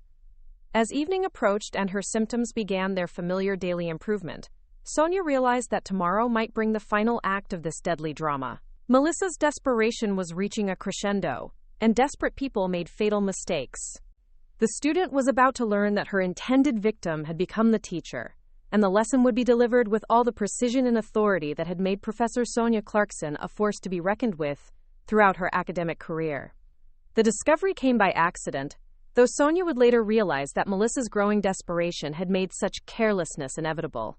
She had been in her bedroom, ostensibly resting after another of her manufactured episodes, when she heard the unmistakable sound of papers rustling in the kitchen below. Melissa wasn't scheduled to visit for another 2 hours, but her daughter-in-law had apparently decided that Sonia's increasing confusion provided the perfect cover for more extensive snooping. Moving with the careful silence that had become second nature during her investigation, Sonia crept to the top of the stairs and peered down into the kitchen. Through the partially open doorway, she could see Melissa systematically searching through the desk where Sonia kept her household paperwork, her movements quick and purposeful rather than casual. The hidden cameras would be capturing everything, but Sonia felt compelled to witness this violation personally. She watched as Melissa photographed bank statements with her phone, copied down account numbers, and most damningly, discovered and pocketed the spare key to Sonia's safety deposit box that she kept in the desk's top drawer. When Melissa finally left, Sonia waited a full 30 minutes before emerging from her bedroom, her mind racing with the implications of what she'd witnessed. The theft of the safety deposit box key represented a dramatic escalation. Melissa was no longer content to wait for Sonia's death to access her assets. She was planning to steal whatever she could while her victim was still alive. Detective Chen arrived within an hour of Sonia's call, her usually composed demeanor showing cracks of genuine anger as she reviewed the surveillance footage. She's photographed your entire financial portfolio, the detective said grimly, scrolling through the recorded images on her tablet. Bank accounts, investment statements, insurance policies. She's building a complete picture of your assets. And that safety deposit box key, what can she access with it? Sonia asked, though she suspected she already knew the answer. Potentially everything you've stored there. Documents, valuables, cash, anything that isn't secured by additional safeguards. Mrs. Clarkson, I think we need to accelerate our timeline. Her behavior suggests she's planning something immediate. That afternoon, Sonia made a discovery that transformed her understanding of just how dire her situation had become. While Melissa was supposedly running errands, Sonia used her daughter-in-law's temporary absence to conduct her own investigation, focusing on the guest bedroom where Melissa had been leaving her purse during recent visits. What she found made her blood run cold. Hidden in a zippered compartment of Melissa's designer handbag was a collection of items that painted a horrifying picture of premeditation and escalating violence. There were additional vials of what appeared to be the same white powder Melissa had been adding to her coffee, but in larger quantities that suggested preparation for much higher doses. More disturbing still were the pill bottles, prescription medications that belonged to neither Melissa nor David, bearing labels for powerful sedatives and heart medications that could prove fatal if administered to someone already weakened by arsenic poisoning. But it was the final item that sent waves of nausea through Sonia's recovering system. Tucked beneath the medications was a business card for Peaceful Transitions Funeral Home, with handwritten notes on the back detailing, quote, pre-need arrangements and estimated costs for various service packages. The writing was in Melissa's distinctive script, and the notes were dated just 3 days ago. Melissa wasn't just planning to murder her. She was already shopping for funeral services. The realization that her daughter-in-law was literally planning her burial while simultaneously poisoning her coffee each morning brought home the full scope of the betrayal. in a way that even the laboratory results hadn't managed. This wasn't a crime of passion or a desperate moment of poor judgment. It was a calculated, systematic murder campaign being executed with the cold efficiency of a business transaction. When Melissa arrived for her usual visit the next morning, Sonia was ready with a performance that represented the culmination of everything she'd learned about manipulation and deception over the past weeks. She had positioned herself in the living room rather than the kitchen, slumped in Robert's old armchair with a blanket pulled around her shoulders and her eyes unfocused in a way that suggested serious cognitive decline. "Mom?" Melissa's voice carried a note of surprise as she found Sonia in the unexpected location. "Are you feeling all right? You look confused," Sonia supplied weakly, allowing her voice to tremble with genuine fear that she channeled from her own terror at discovering the funeral planning notes. "I woke up in the kitchen this morning and couldn't remember how I got there. And there are things missing from my jewelry box.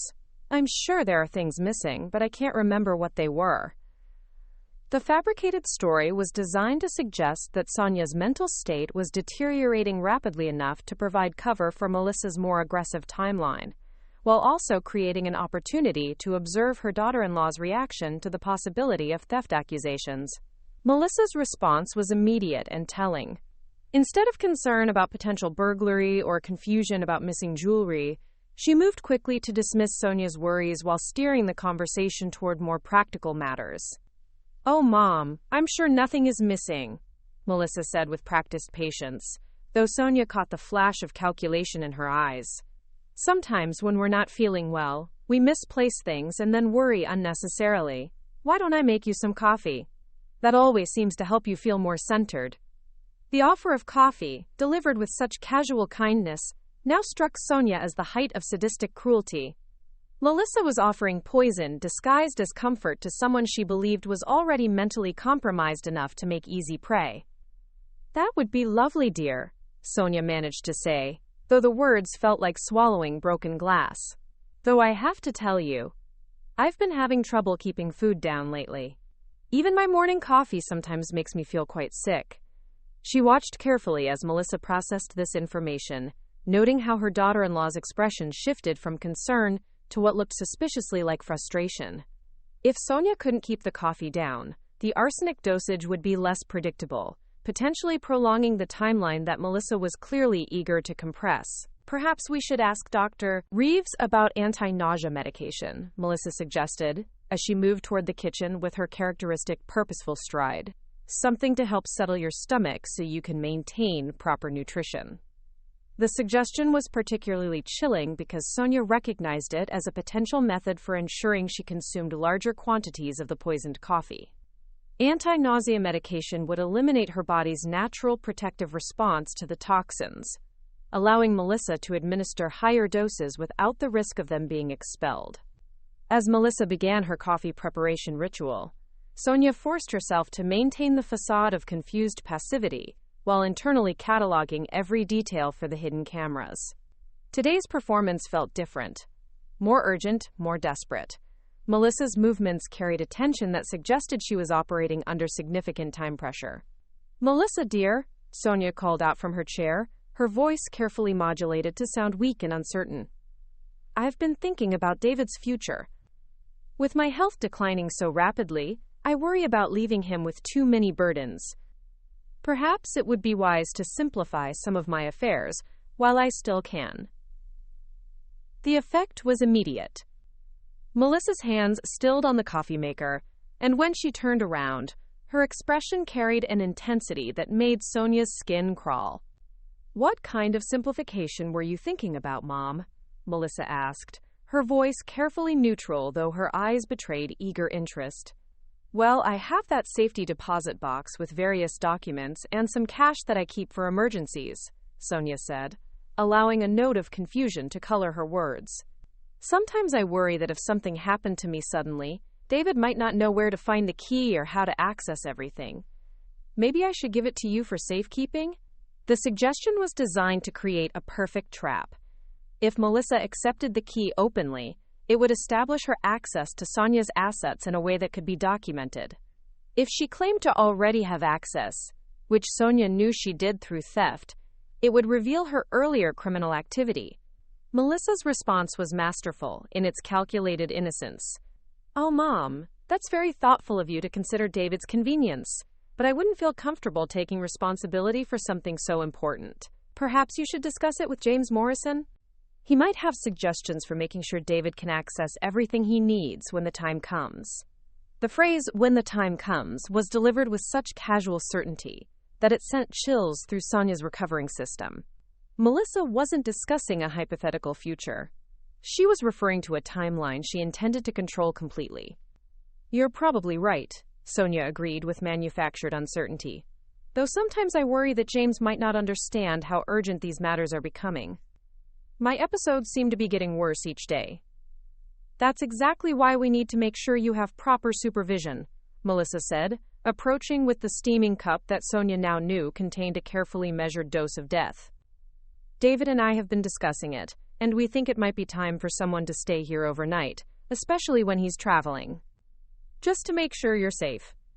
The repeated suggestion of round-the-clock supervision confirmed Sonia's worst fears about Melissa's accelerated timeline. Her daughter-in-law was positioning herself for unlimited access to her victim, which would allow for much higher doses of poison and a correspondingly faster resolution to her financial problems. "I suppose that might be necessary," Sonia said with carefully manufactured resignation as she accepted the poisoned coffee.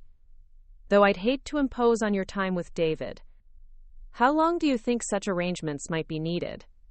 Melissa's smile carried a coldness that made Sonia's blood freeze. "Oh, I don't think it would be for very long at all, Mom. At your age, with these rapid changes in your condition, it's really just a matter of making sure your final weeks are as comfortable as possible." The casual reference to final weeks revealed the full extent of Melissa's timeline calculations. Her daughter-in-law wasn't planning a gradual decline over months. She was working toward murder within a matter of weeks, possibly even days if the overnight supervision plan went into effect. After Melissa left that morning, promising to finalize the supervision arrangements with David that evening, Sonia sat in her living room holding the poisoned coffee and feeling the weight of her situation settling around her like a shroud. The investigation had revealed the full scope of Melissa's crimes, but it had also made clear just how precarious her own position remained. Detective Chen's afternoon visit brought both good news and troubling complications. The evidence they'd gathered was now sufficient for arrest and prosecution, but Melissa's accelerated timeline created new dangers that couldn't be ignored. "Mrs. Clarkson, I think we need to consider ending this investigation immediately," Detective Chen said, her professional composure cracking with genuine concern. "The quantities of poison she's prepared, combined with her obvious desperation and access to additional medications, suggest she might be planning a lethal dose very soon." "How soon?" Sonia asked, though she suspected she already knew the answer. "Based on her behavior patterns and the timeline she's established, possibly within the next 24 to 48 hours. If she gains overnight access to you, she could administer a fatal combination at any time." The detective's assessment aligned perfectly with Sonia's own analysis of the situation. Melissa's desperation had reached a crisis point, where the careful, gradual poisoning regimen was no longer sufficient to meet her timeline needs. The next phase would involve much more direct and immediately lethal methods. "What do you recommend?" Sonia asked, already knowing that her time as an undercover investigator was rapidly coming to an end. "We arrest her tomorrow morning, during her usual visit. We'll have officers positioned to move the moment she adds poison to your coffee, giving us visual documentation of the crime in progress. But Mrs. Clarkson," Detective Chen's voice carried a note of profound respect, "what you've accomplished here, the evidence you've gathered, the courage you've shown, it's going to ensure that she faces the full consequences of what she's tried to do to you." As evening approached and her symptoms showed their familiar improvement, Sonia realized that tomorrow would bring the final confrontation she'd been both anticipating and dreading. After weeks of careful planning and methodical evidence gathering, the moment of truth was finally at hand. Melissa believed she was closing in on the successful completion of her murder plan, unaware that every step had been documented, and that her intended victim had been orchestrating her downfall with the same precision she'd once applied to complex chemical reactions. The student's final lesson was about to begin, and Professor Sonia Clarkson intended to make it unforgettable. David's unexpected return from Denver shattered the carefully orchestrated timeline that both women had been following with deadly precision. Sonia heard his car in the driveway at 6:47 a.m., nearly 3 hours before Melissa's scheduled arrival, and felt her stomach drop with the realization that all their planning was about to collide with the unpredictable chaos of family dynamics. Through her bedroom window, she watched her son emerge from his rental car with the exhausted movements of someone who had driven through the night. His usually neat appearance was disheveled, his clothes wrinkled from travel, but his face carried an expression of determined urgency that made Sonia's heart race with both hope and terror. The front door opened with David's familiar heavy tread, followed by his voice calling out with unusual sharpness. "Mom? Are you awake? We need to talk."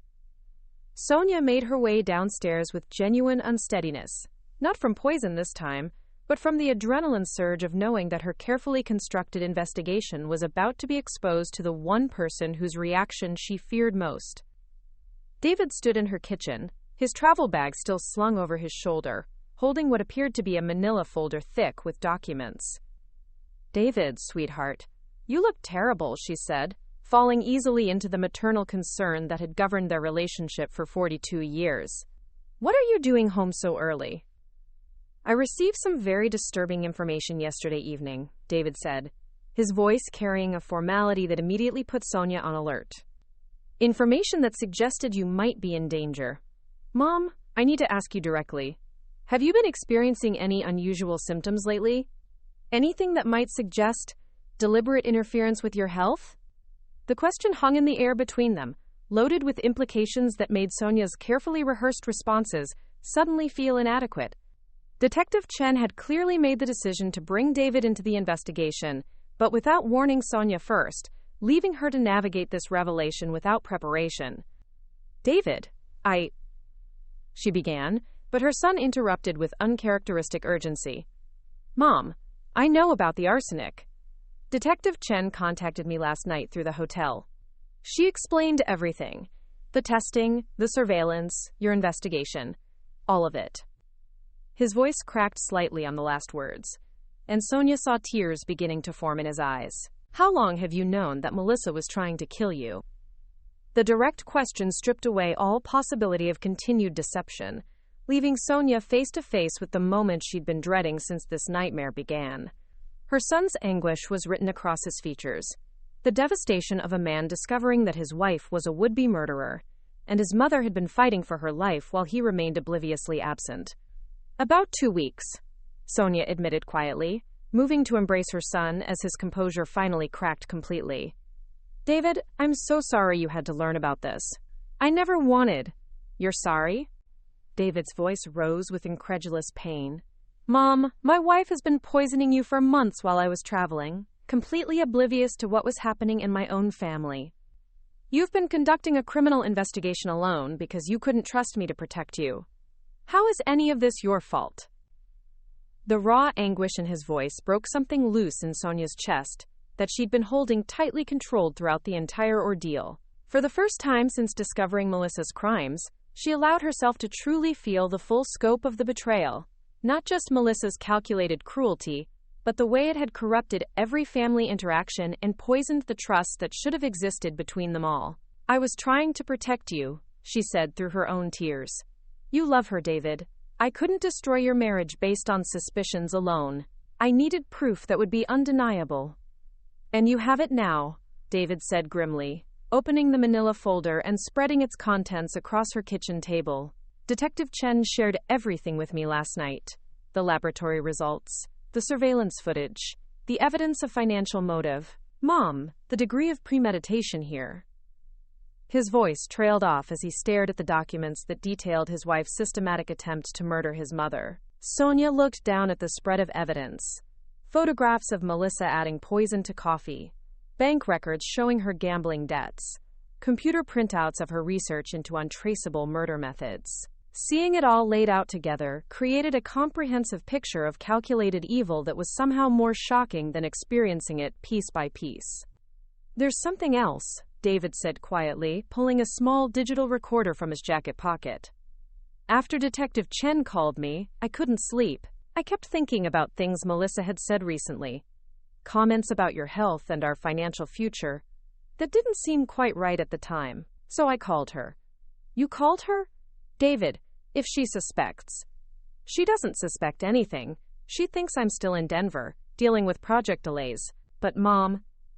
David's face went pale as he held up the recorder. You need to hear what she said when I asked about your condition. He pressed play, and Melissa's voice filled the kitchen with a quality Sonia had never heard before. Casual, unguarded, and chillingly matter-of-fact. Oh, she's declining very rapidly now. I don't think it will be much longer. Dr. Reeves says it's probably just the natural progression at her age, but honestly, David, I think we need to start making some practical arrangements. I've already contacted a funeral home to discuss pre-planning, and I think we should consider having someone stay with her around the clock. Just to make sure she's comfortable during whatever time she has left. The recording continued, capturing Melissa's voice as she discussed Sonia's inevitable death with the detached professionalism of someone planning a vacation. There was no grief, no genuine concern for her supposed mother-in-law's suffering, only cold calculation about timelines and practical arrangements. The important thing is making sure all her affairs are in order.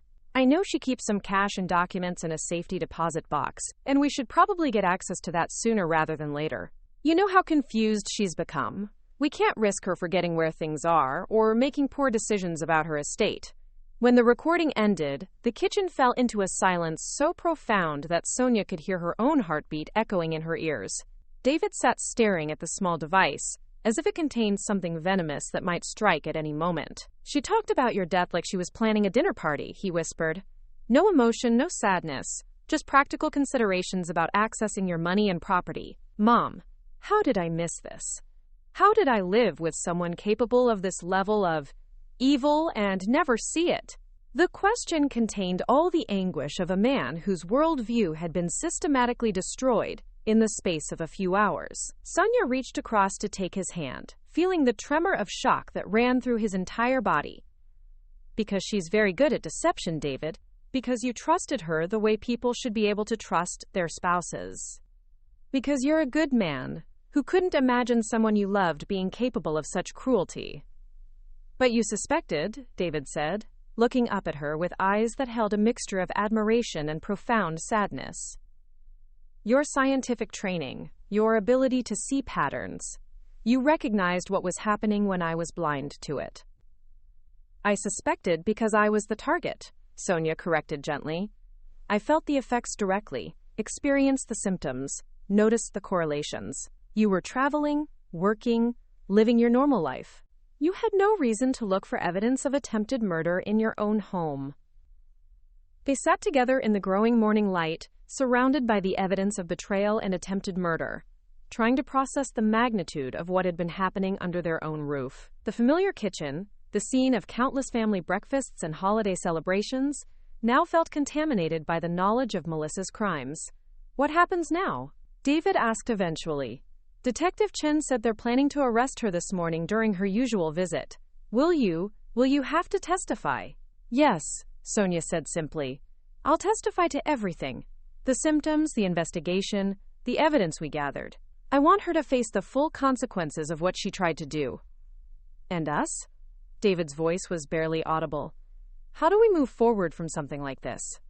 How do I explain to people that my wife tried to murder my mother for inheritance money?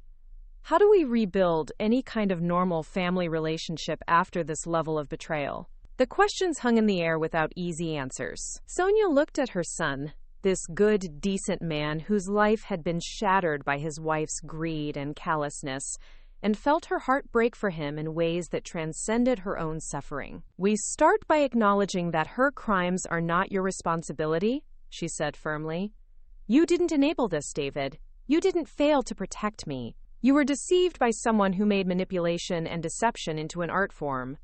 But I was never here, David protested. My work. My travel schedule. I left you alone with her constantly. If I had been more present, more attentive, then she would have found other opportunities. Sonia interrupted. David, people like Melissa don't abandon their plans because of obstacles. They adapt, they wait, they find new methods. Your presence might have delayed her timeline, but it wouldn't have changed her fundamental nature. The sound of a car in the driveway made them both freeze. Through the kitchen window, they could see Melissa's familiar sedan pulling up to its usual spot, right on schedule for her 9:30 a.m. visit. But this time, Detective Chen's unmarked vehicle was positioned discreetly across the street, and Sonia knew that additional officers were stationed around the property. "She's here," David said, his voice tight with a mixture of dread and anticipation. "Are you ready for this?" Sonia asked, studying her son's face for signs of the emotional collapse that might come from witnessing his wife's arrest for attempted murder. David took a deep breath, straightening his shoulders with visible effort. "No, but it needs to happen. Mom, I want you to know, whatever happens in the next few minutes, whatever Melissa says or does, I believe you completely. I support you completely. And I'm so damn proud of how you fought back against this." The front door opened with Melissa's key, followed by her cheerful voice calling out, "Good morning, Mom. I brought your favorite." Her words cut off abruptly as she entered the kitchen and saw David sitting at the table with Sonia, surrounded by evidence of her crimes. For just a moment, her carefully constructed mask slipped completely, revealing something cold and calculating that made Sonia's blood run cold. But then, with the skill of a practiced deceiver, Melissa's expression shifted to one of delighted surprise.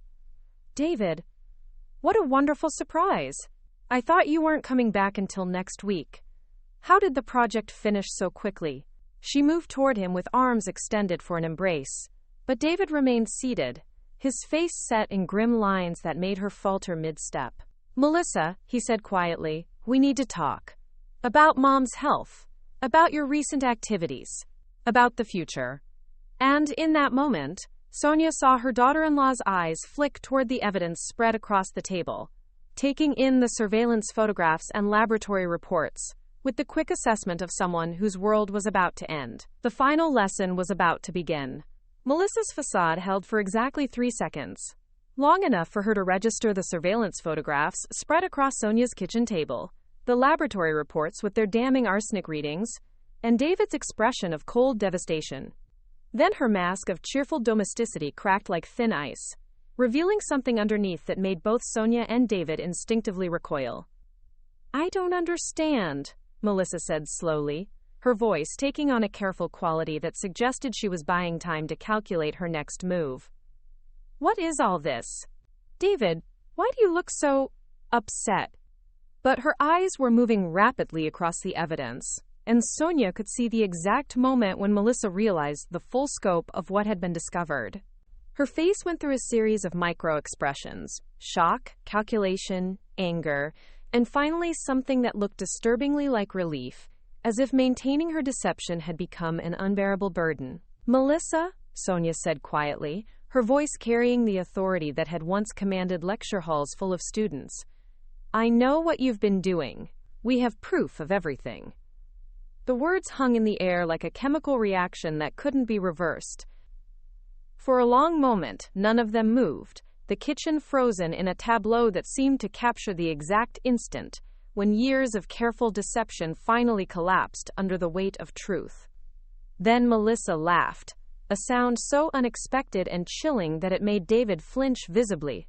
"Proof?" she said, settling into the chair opposite Sonia with studied casualness. "Proof of what, exactly? That I've been taking care of my aging mother-in-law?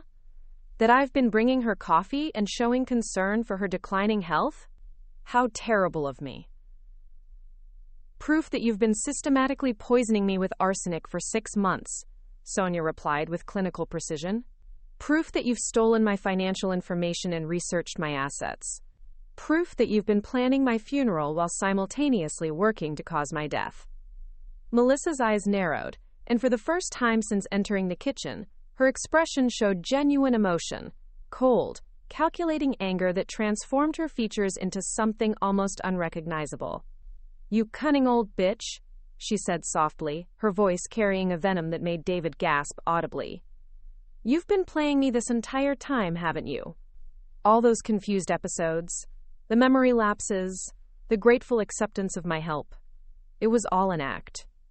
Not all of it, Sonia admitted. The symptoms were real. The arsenic you've been feeding me was very effective in making me sick. But my mind remained clear enough to recognize what was happening and document your crimes. Document? Melissa's voice rose with incredulous fury. You mean spy. You mean manipulate. You mean lie to your own family while conducting some sort of elaborate entrapment scheme. I mean survive, Sonia shot back, her own composure finally cracking under the weight of months of suppressed anger. I mean refuse to die quietly so you could steal my money to pay for your gambling addiction. The mention of gambling hit its target perfectly.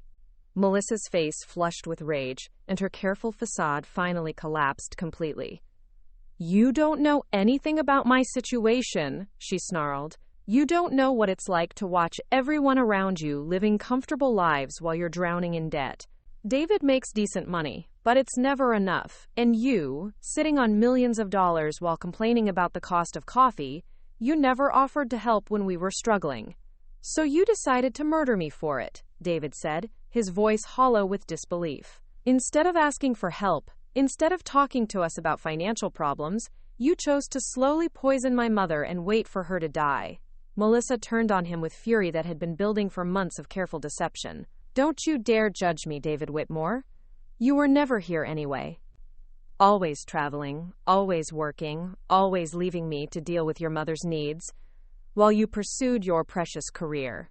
Do you have any idea how many hours I spent in this house, playing the devoted daughter-in-law while she treated me like an unwelcome intruder? She never, David began, but Melissa cut him off. She never what?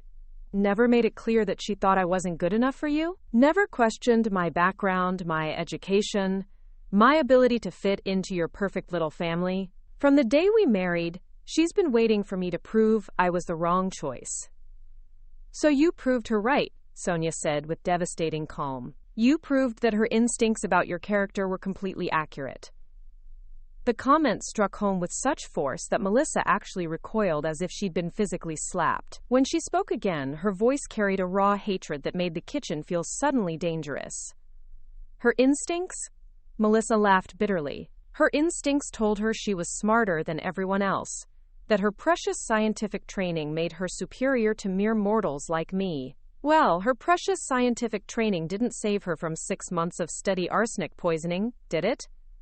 Actually, it did, Sonia replied. My scientific training taught me to observe patterns, test hypotheses, and gather evidence. It taught me to approach problems systematically rather than emotionally. And it taught me that the most dangerous reactions are often the ones that appear most stable on the surface. She gestured to the surveillance photographs that showed Melissa in the act of poisoning the coffee. Your methodology was actually quite clever. Arsenic trioxide in small, regular doses, administered through a beverage I consumed daily. The symptoms would appear gradually and could easily be attributed to natural aging. If I hadn't been trained to notice correlations and question coincidences, it might have worked perfectly. Melissa stared at the photographs as if seeing them for the first time, her face cycling through expressions of anger, defeat, and something that might have been grudging respect. How long have you known? She asked finally. I suspected for about 3 weeks. I had proof 2 weeks ago. I've been documenting your crimes and building a legal case ever since, while letting me continue to poison you, Melissa said with disbelief. That's either incredibly brave or completely insane. It was necessary, Sonia replied simply. Suspicion isn't conviction. I needed evidence that would stand up in court and testimony that would ensure you faced appropriate consequences. Appropriate consequences, Melissa repeated mockingly. And what do you consider appropriate consequences for someone who tried to murder you, Professor Clarkson? Before Sonia could answer, the kitchen door opened and Detective Chen entered, flanked by 2 uniformed officers. Her timing was perfect. She'd clearly been monitoring the conversation and waiting for the optimal moment to intervene. Melissa Hartwell Whitmore, Detective Chen said formally, you're under arrest for the attempted murder of Sonia Clarkson, conspiracy to commit murder, elder abuse, and theft. You have the right to remain silent. The Miranda warning filled the kitchen with official finality, but Melissa seemed almost oblivious to it. Her attention remained fixed on Sonia, with an intensity that bordered on obsession. "You think you've won," she said, as the officers moved to handcuff her. "You think your clever investigation and your scientific methods have saved you. But you know what you've really done? You've destroyed your son's marriage. You've made David choose between his wife and his mother, and that choice will haunt both of you forever." "No," David said quietly, speaking for the first time since the officers arrived. "You destroyed our marriage the moment you decided to murder my mother. You made that choice, Melissa. Not her, not me. You." Melissa's expression shifted to something that might have been genuine anguish as she looked at her husband. "David, you have to understand. I never wanted it to come to this. The debts, the pressure, the constant stress of pretending everything was fine. I felt trapped, desperate. I made terrible choices, but I never stopped loving you." "You poisoned my mother," David replied with devastating simplicity. "For 6 months, you came into this house and systematically tried to kill the woman who raised me, all while smiling and playing the caring daughter-in-law. That's not love, Melissa. That's not even human." As the officers led Melissa toward the door, she made one final attempt to regain control of the narrative. "Sonia," she called out, her voice carrying a note of desperate calculation, "you should know that this won't end with my arrest. There will be a trial, months of publicity, your private life examined in excruciating detail. Your precious reputation, your standing in the community, all of it will be destroyed by this scandal. Are you prepared for that?" Sonia looked at her would-be killer with the same steady gaze she'd once used to stare down unruly students and hostile academic committees. "Melissa, I'm 78 years old. I've survived the death of my husband, the challenges of a demanding career, and 6 months of systematic poisoning by someone I trusted as family. My reputation can survive a murder trial. Besides," she added with a slight smile that contained no warmth whatsoever, "I have something you never counted on having. The truth. And the truth, as any good scientist will tell you, has a way of making even the most complex problems remarkably simple." As Melissa was led away in handcuffs, her final words echoed through the kitchen with prophetic accuracy. "This isn't over. This will never be over." But for Sonia, watching through her window as the police car disappeared down her quiet street, it felt very much like an ending, not just of Melissa's murder plot, but of the months of fear, deception, and careful performance that had consumed her life. She turned back to find David sitting at the kitchen table, staring at the evidence of his wife's crimes, with the stunned expression of someone whose world had been fundamentally altered in the space of a few hours. "Mom," he said quietly, "I'm so sorry. For everything. For not being here. For not seeing what was happening. For bringing someone into our family who was capable of this." Sonia moved to embrace her son, feeling the tremor of shock and grief that ran through his entire body. "David, none of this was your fault. You loved someone who turned out to be different than who you thought she was. That's not a failure of judgment. It's the risk we all take when we open our hearts to other people." As they held each other in the morning light streaming through the kitchen windows, Sonia realized that despite everything, the betrayal, the systematic poisoning, the months of fear and deception, she felt something she hadn't experienced in a very long time. She felt victorious. Not just because she had survived, but because she had fought back with intelligence, determination, and the methodical precision that had defined her entire professional life. She had taken the worst that Melissa could inflict and turned it into evidence that would ensure justice was served. The student had indeed received her final lesson, and Professor Sonia Clarkson intended to make sure it was one that neither of them would ever forget. 3 weeks after Melissa's arrest, Sonia stood at her kitchen window, watching the last of the news vans disappear from her quiet street. The media attention had been intense but mercifully brief, a sensational story of attempted murder and family betrayal that captured public fascination for exactly one news cycle before moving on to fresher scandals. The charges against Melissa had multiplied as Detective Chen's investigation expanded. Beyond attempted murder, the district attorney had added counts of elder abuse, conspiracy, theft, fraud, and tampering with evidence. The gambling debts that had motivated her crimes totaled $187,000, spread across multiple online platforms and 2 local casinos. Her desperation to access Sonia's $2.3 million estate had driven a criminal enterprise that demonstrated shocking premeditation and callous disregard for human life. Dr. Reeves's afternoon visit brought the news Sonia had been hoping to hear for weeks. Her latest blood tests showed arsenic levels that had dropped to barely detectable traces, and her physical recovery was proceeding better than anyone had dared hope. "Sonia, your body's response to the chelation therapy has been remarkable," Dr. Reeves said, reviewing her chart with obvious satisfaction.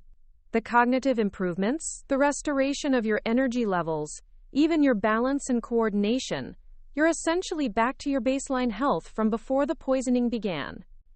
"I feel stronger than I have in months," Sonia admitted, settling into her favorite chair with the kind of comfortable ease that had been impossible during the worst of her symptoms. "Though I have to say, Michael, the psychological recovery has been more challenging than the physical healing."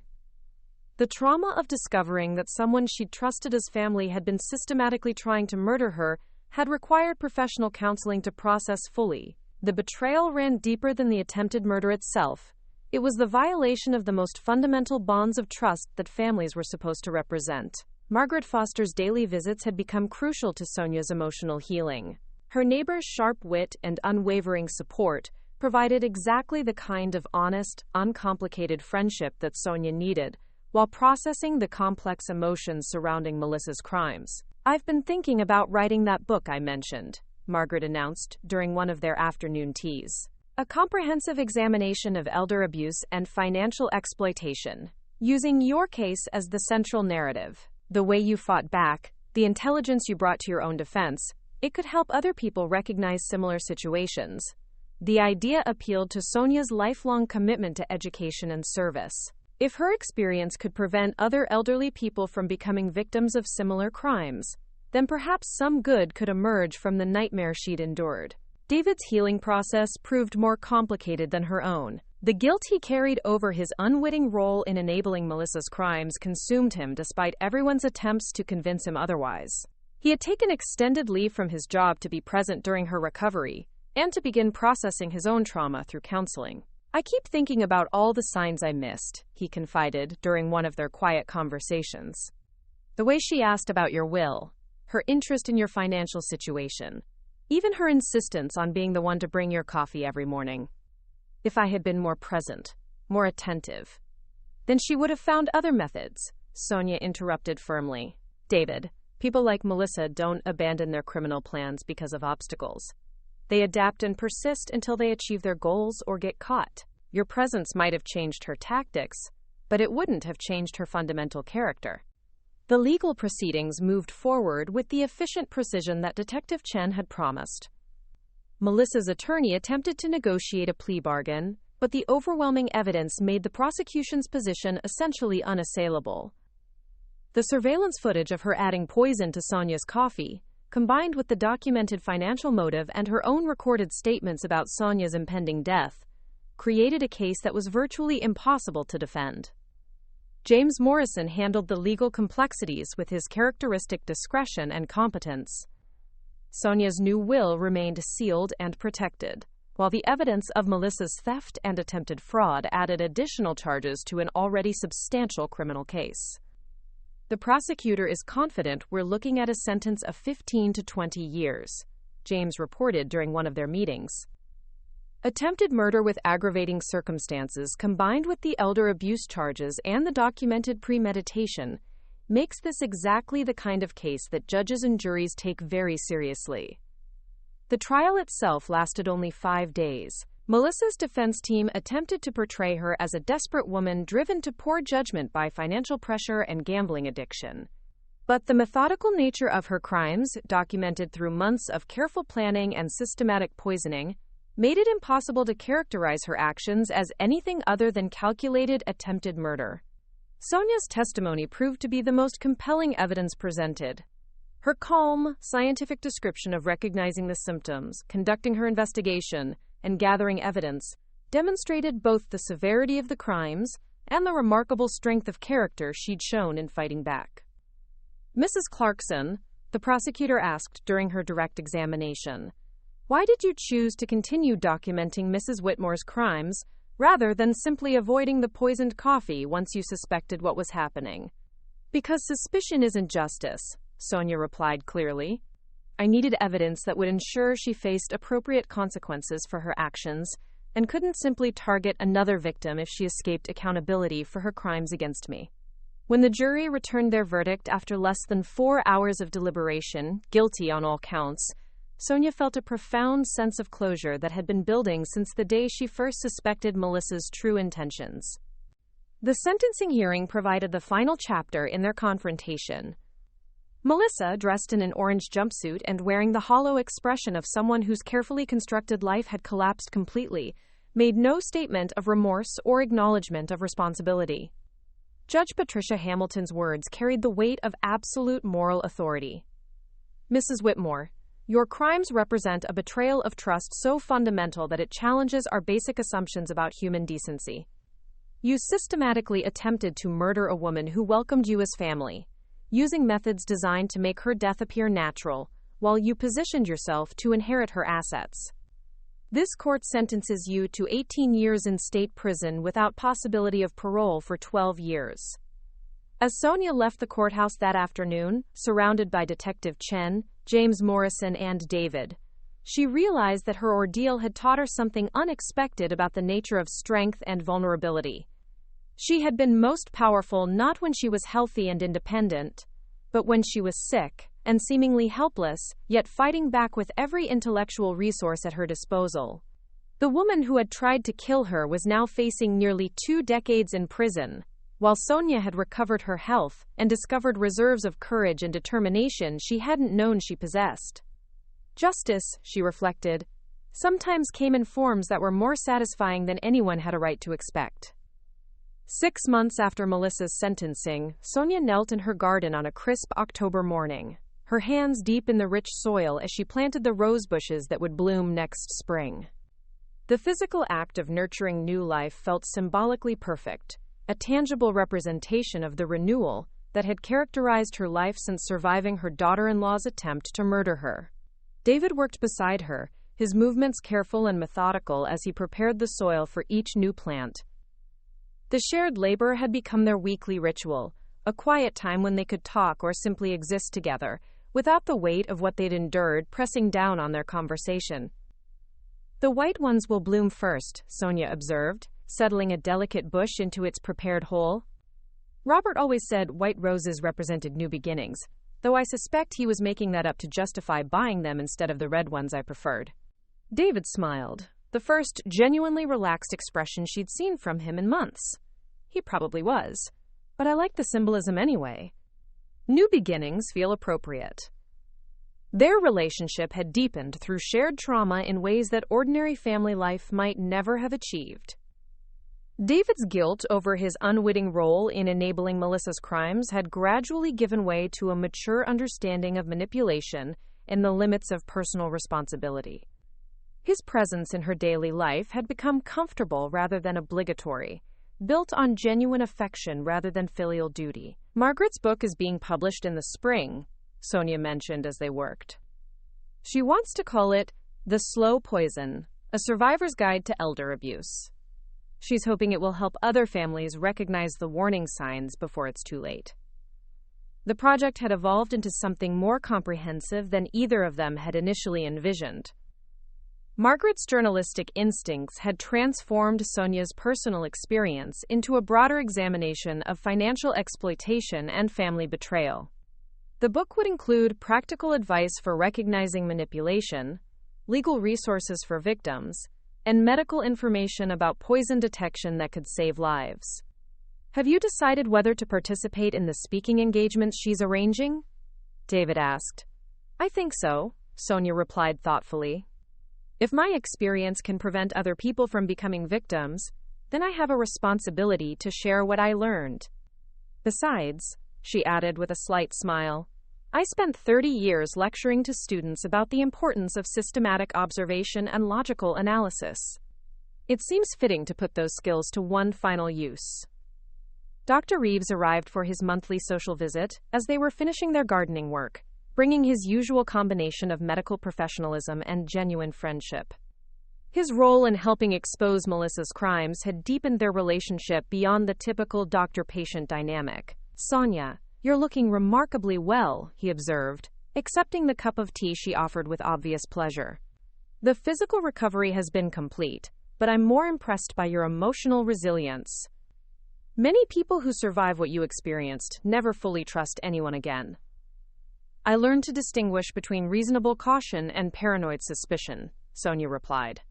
"Melissa's betrayal taught me to pay attention to patterns and inconsistencies, but it didn't destroy my ability to form genuine relationships. The healing process had indeed been complex. The trauma of systematic poisoning by a trusted family member had required professional counseling to process fully. But rather than leaving her fearful and isolated, the experience had ultimately reinforced her confidence in her own judgment and her ability to protect herself through intelligence and preparation." James Morrison's afternoon visit brought the final resolution to the legal complications that had lingered since Melissa's conviction. Her estate planning revisions had been completed, with substantial donations established for organizations combating elder abuse and supporting victims of financial crimes. "The foundation is fully established," James reported with satisfaction. "Your contributions will fund legal assistance for elderly victims, educational programs about financial exploitation, and research into better detection methods for poisoning cases. It's a fitting legacy for what you survived." The transformation of her traumatic experience into resources for helping others felt like the most meaningful response she could make to Melissa's crimes. Rather than simply surviving, she had chosen to use her ordeal as a foundation for preventing similar tragedies. As evening approached, Sonia and David shared a quiet dinner in the kitchen that had once been the scene of daily attempted murder. The room felt reclaimed now, cleansed of its toxic associations through months of ordinary family meals and comfortable conversation. "I've been thinking about something Melissa said during her arrest," David mentioned as they cleared the dishes together. "She claimed that what she did would haunt our relationship forever, that I would never be able to look at you without remembering her crimes." "And?" Sonia prompted gently. "She was wrong," David said firmly. "When I look at you now, I don't see a victim of attempted murder. I see the strongest, most intelligent woman I've ever known, who fought back against impossible odds and won. I see my mother, who taught me that knowledge and preparation can overcome almost any challenge." The words carried a weight of genuine admiration that made Sonia's heart swell with pride and gratitude. Her survival had indeed changed their relationship, but not in the way Melissa had predicted. Instead of creating permanent trauma, it had revealed depths of character and resilience that might otherwise have remained hidden. Later that evening, as Sonia sat in her bedroom, reviewing the journal that had become the foundation for Melissa's prosecution, she reflected on the unexpected gifts that had emerged from her ordeal. She had discovered intellectual courage she hadn't known she possessed, developed investigative skills that had saved her life, and forged relationships based on mutual respect rather than obligation. The woman who had tried to kill her was serving an 18-year prison sentence, while Sonia had recovered her health, strengthened her family bonds, and found new purpose in protecting other potential victims. The attempted murder that was meant to end her life had instead revitalized it in ways she could never have imagined. She closed the journal and placed it in the drawer beside her bed, next to the photograph of Robert that Melissa had once damaged with her careless manipulation. The crack in the glass had been repaired, just as the damage to her life had been healed through time, effort, and the support of people who genuinely cared about her welfare. Tomorrow would bring new projects, new opportunities to use her experience for the benefit of others, and new proof that survival was not just about enduring trauma, but about transforming it into something that served a greater purpose. Professor Sonia Clarkson had taught her final lesson to Melissa Hartwell Whitmore, but her education work was far from finished. Now she would teach the world about the importance of vigilance, the power of systematic thinking, and the fundamental truth that knowledge, carefully applied, remained the most effective weapon against those who would prey on the vulnerable. The slow poison had failed to kill her. Instead, it had revealed exactly how much life she still had left to live. Up next, you've got 2 more standout stories right on your screen. If this one hit the mark, you won't want to pass these up. Just click and check them out. And don't forget to subscribe and turn on the notification bell so you don't miss any upload from us.